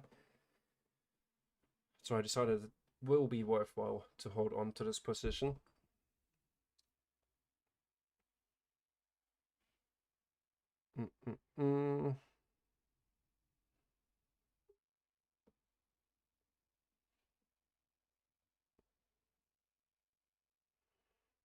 Entry looking at the 5-minute time frame came. So I have two entries running, one that came in roughly. I can just compare it with candles. So one entry right here.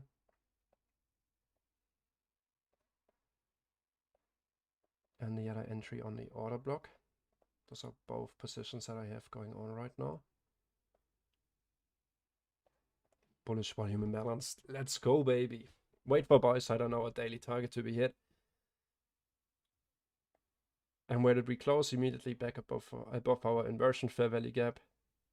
Price is too predictable. What's gonna stop us now? Like, come on. We've been spot on all morning or all afternoon. Let's go.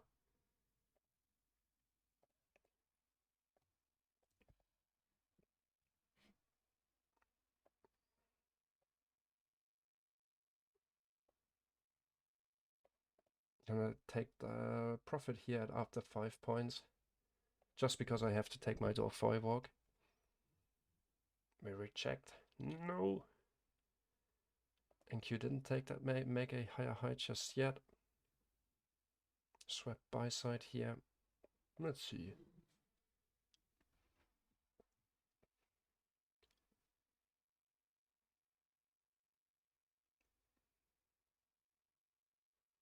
Sort of 15-minute actually bounced off this fair value gap. Let's wait for the close. The 15-minute candle is going to close in 4 minutes. So with the next 5-minute candle, that 5-minute candle close is going to decide where the 15-minute candle is also closing at. I would prefer it to close above buy side. We'll see.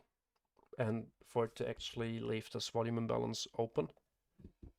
But I at least don't always get what I'm asking for. Take care, Omar. Enjoy the rest of your day.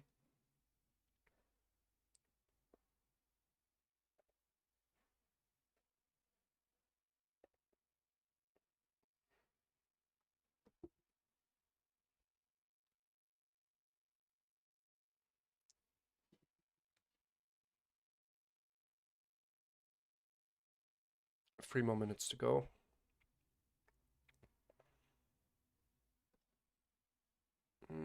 Unreads in the indicator chat.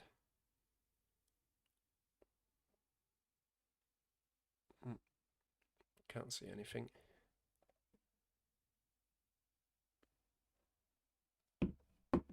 No new questions on YouTube or Discord. Let's close our window quickly. It's freezing cold outside.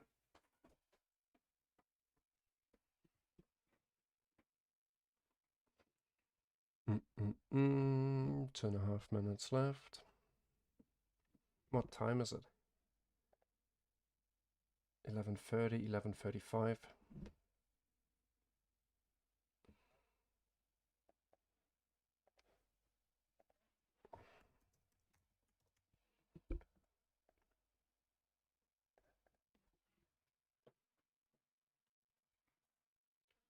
Right, last 2 minutes.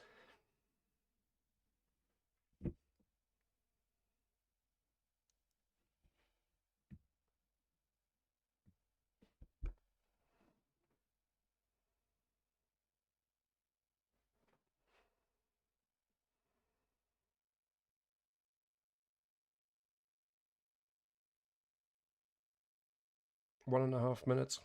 No, it's just patience, really, if you ask me. The question is, are you patient enough? BendFX is better than ICT. If you think so, then it's okay. That's your personal opinion.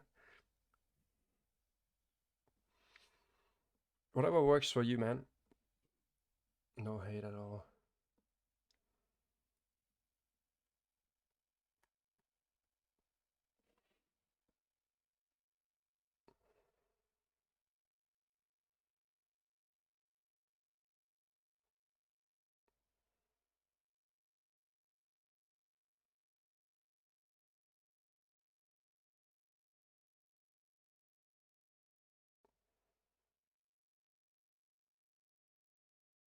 Mm-hmm. 30 seconds to go. It's going to decide where our 15-minute candle is going to close. Like I said, ideally, maybe even a nice bullish engulfing. I would prefer a close above here. But as long as we leave this volume imbalance open, I don't mind. Let's take a look at NQ. NQ is also pushing for the high. We have our daily drawn liquidity right up here at 4819. Once we hit that, Livestream is done and over with. We've caught this entire move to the upside here. First entry came all the way down here of this inversion. Second entry right up here of this bullish value gap paired with the volume imbalance. Third entry right here. And then the fourth entry actually came off the 1 minute time frame, this order block right here. And we open with another volume imbalance. Nice.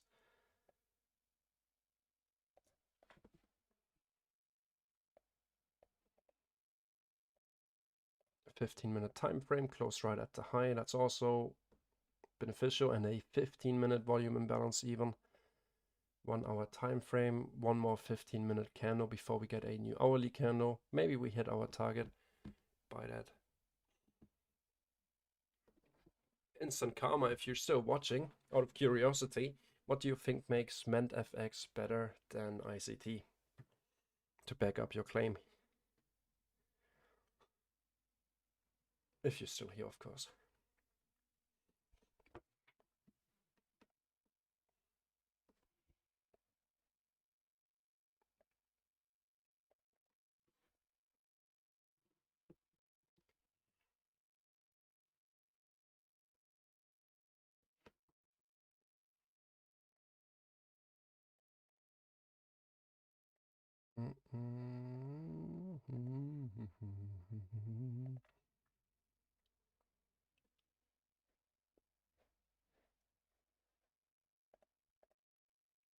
And you still didn't take out the high?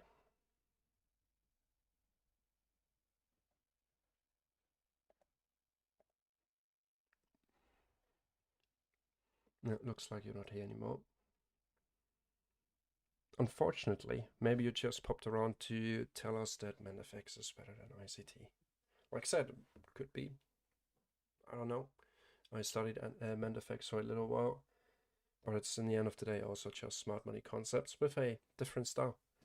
And if it works out better for you, then sure, keep doing what you have been doing. There's no right or wrong. If you end up making money, who cares what you're using? You could be using moon cycles and star signs if you want to.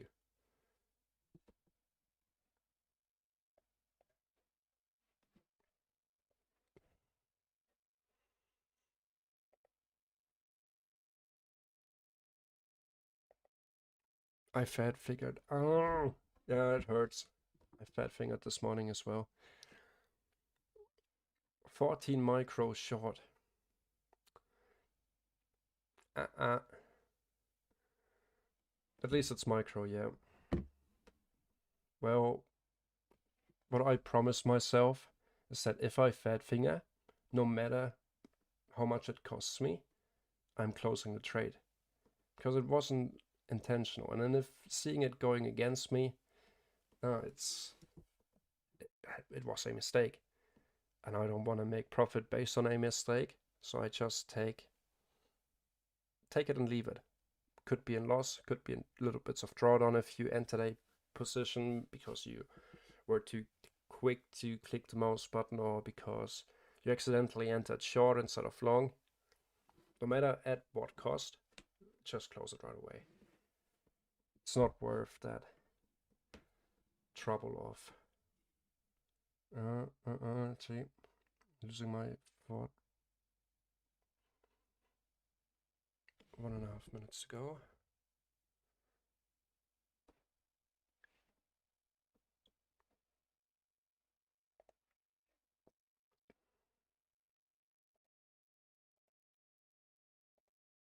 Potential SMT divergence between ES and NQ. Let's see how we're gonna close here first. A little bit volatile. 1 minute time frame, filled a inefficiency right here. Now it's almost 11:50, so we're inside our new macro. I've been streaming for a long time now. Usually I stop streaming at 11, but we kind of been caught in this last trade here. All the way since we tapped it on this order block right here.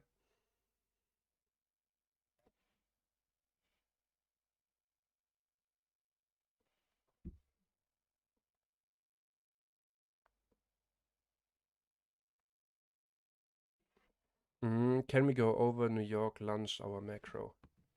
What do you mean with go over it? We will go over this, well, at least until either I get enough reason to believe that we're gonna hunt more stops and I'm getting out in little bits of profit or at break even, or maybe even with a small loss, or my daily draw on liquidity is going to be hit. And I would, yeah, like to see that happen at least before 12:10. Otherwise, I'm just going to close the trade and call it a session. Don't really like that we didn't respect our volume imbalance. We closed in this volume imbalance.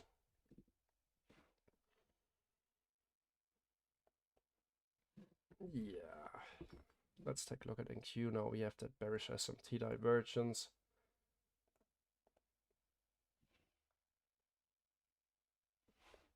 Had the 15-minute inefficiency again after already delivering into buy side from it.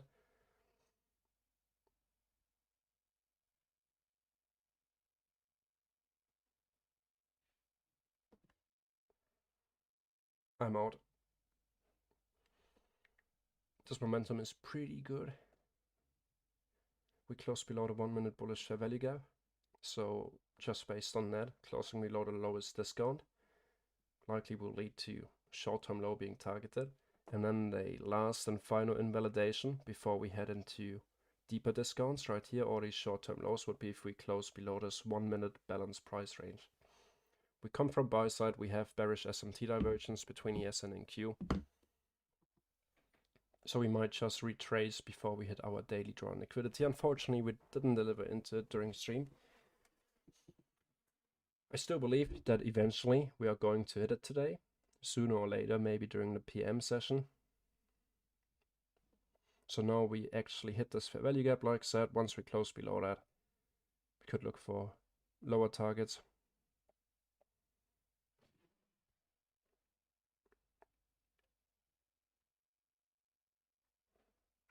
But looks like we're pretty bearish right now. Take a look at NQ. Bearish SMT divergence, NQ leaving behind a lower high. Yes, making a higher high. Potential market structure shift here. The same goes for ES. This would be the market structure shift.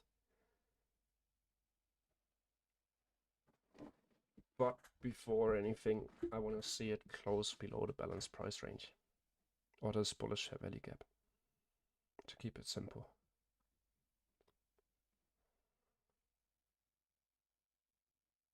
Because theoretically we're still inside our order block. But I have made nice profit today, so it just wasn't worth it to me to even get back into drawdown, so I decided to close it right here. Also seeing that close below our bullish fair value gap.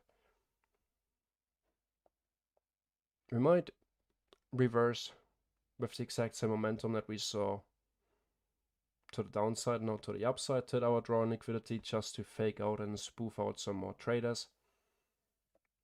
Like I said, the invalidation for the long, for me, comes below this balanced price range or bullish fair value gap. 15-minute time frame. We've been bullish all morning with the new hourly candle coming in 7 minutes. Well, high, higher low, higher high.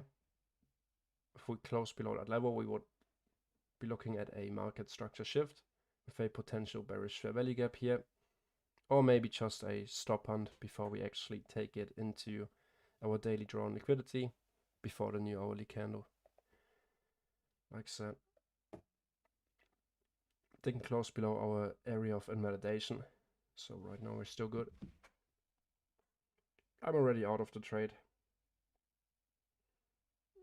I'm happy with today's profits. Don't want to let anyone near my profits.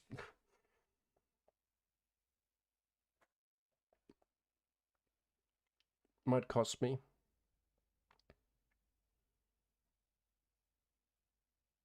Something, because yeah, like I said, my real invalidation was below this balanced price range. We spoke about it earlier already.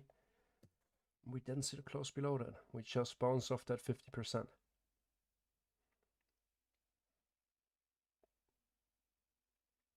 That's a new 5-minute candle now. So let's check out the 5-minute time frame. Rejection wick. But once again, closing below this inefficiency here.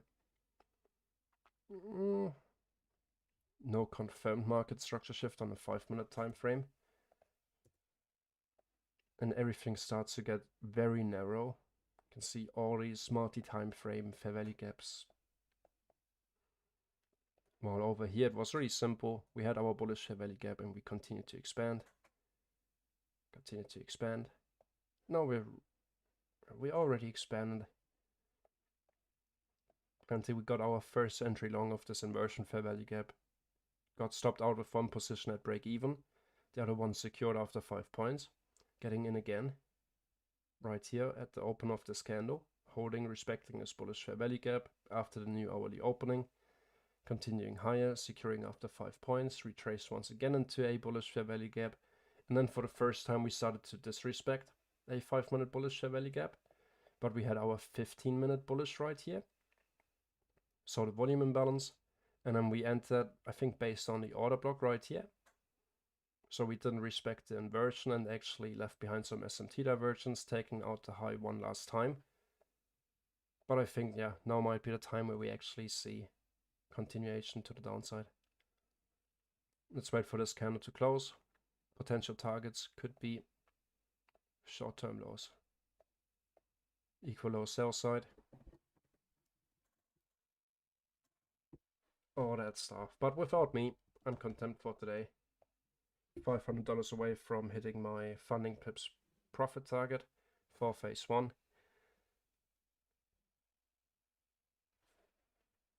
Take a look at NQ.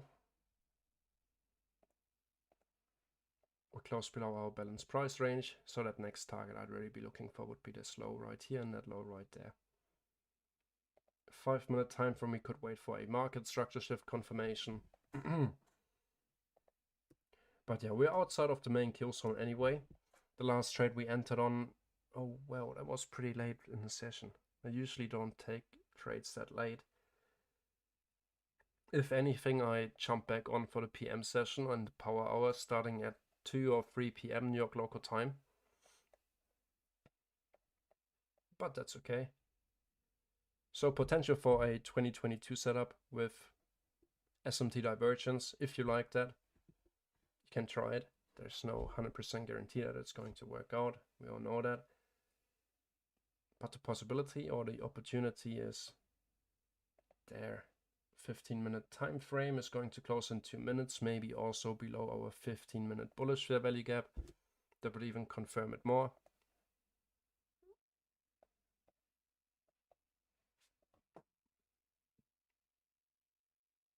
But we also have a new hourly candle dropping in less than 2 minutes. That's why I wouldn't just enter right now. But well, anyway, I think we've had a pretty good morning session. We caught this entire move to the upside with 1, 2, 3 entries and then a 4th one, trying to reach our final target, our daily drawn liquidity. Didn't happen, unfortunately, reversed on us, closed roughly around break even, I think with small profits here, yeah, $40. And now we're shifting structure. I'm on the fence, so I'm not really, I mean, yes, a short to short-term lows into old bullish fair value gaps. I wouldn't call it the high of the day just yet. Therefore, well, I would be in the short if we would have hit my daily drawn liquidity, but since we didn't just yet, daily drawn liquidity hit plus bearish SMT divergence between ES and NQ, then yes, certainly I would take the short and even keep on trading. But for now, with that new hourly candle popping in a couple of minutes, a new hourly bullish fair value gap being left behind that we could retrace into first before we continue higher. So we see how all the time frames overlap.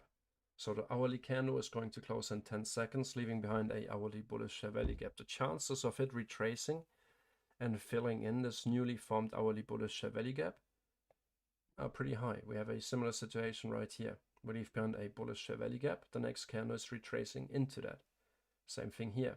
And there we are. We already started to retrace into it, hitting a 1 hour bullish fair value gap. Now we look at the 15. Well, we already took that sell side, delivered off this. Now let's take a look, 930 range. Before I head out, 50% retracement could be realistic.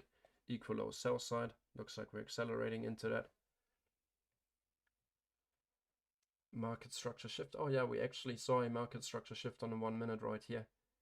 Bearish market structure shift on the 1 minute. We close below our most recent higher low. We retrace into a bearish fair value gap paired with the breaker block. Right here, those 3 down closing candles, and we continue lower from there. Well, it's alright. Missed that one kind of, because we were still focused on the long. Waiting for that invalidation. 15 minute, 1 hour. We filled in this entire 1 hour bullish fair value gap. So we will see what will happen. I would keep an eye on this, because we still haven't hit our daily drawn liquidity, and I think chances of us hitting that today is pretty high. Now, having filled in this entire 1 hour bearish fair value gap, bullish fair value gap, looking at 1 minute time frame, yeah, I'd still be kind of looking for this equal low sell side to be hit at least. Or maybe retest the VWAP. We haven't retested the VWAP all the way since 9:30 basically. And ran up how many points? 20 points. That's not bad. And we got we cut out the bits and pieces on this move to the upside. Very nice New York session actually, I think today for yes. And after filling that 1 hour inefficiency, we immediately start to reject. Did we? Filled it to the tick.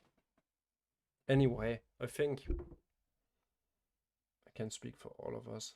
We've been at it for a couple of hours now. We're not fresh anymore. Our mental capital, our resources are drained. So in my opinion, most of the time it's the best decision that you could make is to actually, yeah, just leave the chart. If you still want to continue to trade today, recharge your batteries, go outside, go for a little walk, do something you enjoy, and then come back at a later point in time, especially if you have experienced some drawdown today. Speaking from my personal experience, most of the time it's the dumbest thing to actually keep on trading until you maybe eventually work your way out of that drawdown. But most of the times, yeah, like I said, from my experience, you just end up blowing the account. So yeah, take a little break, come back for the PM session if you like. If not, then just call it a day. Tomorrow is going to be a new day, a new trading day where you can make back the losses for today. Eventually, it comes down to the question if you're able to take losses or if not.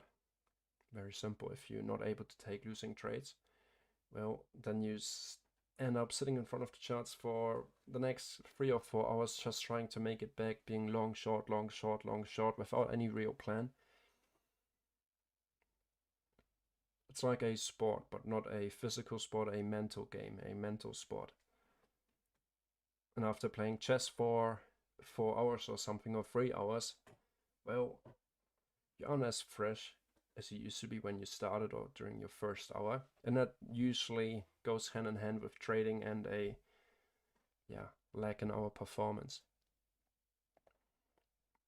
Keep in mind, you've just been staring at a screen for the last, well, in terms of the live stream, let's take a look, for the last 2.5 hours. I think it's time to take a break, at least for me. So that's going to be it for today. Let's see, let's open up funding pips. Make sure that if you want to join us on Discord and actually see the live stream non-delayed without any YouTube ads, there's a 15% discount for the VIP membership with the discount code VIP15, and a 25% discount on the ICT All-in-One indicator with the discount code ICT all in capital letters. And live streaming 2.5 hours. That's done. What did I want to look at? The funding pips challenge. I can most certainly feel it that I'm drained. Not as energetic as compared to the beginning of the live stream. Let's look at the week. We have $495 left. 87% there. And once I pass phase 1, that's really going to wrap up the year for me. So I'm either going to make $500 tomorrow or until Friday, pass the challenge, or well, I'm simply going to leave it where it is until next year. I'm not going to be trading next week, that's for sure. All right, guys, thanks very much for joining in today. I appreciate it. And yeah, that's going to be it. Thanks very much and enjoy the rest of your day. And I can advise you that if you've been looking at the chart for the last 3 hours, it can be worthwhile to take a break. All right, bye.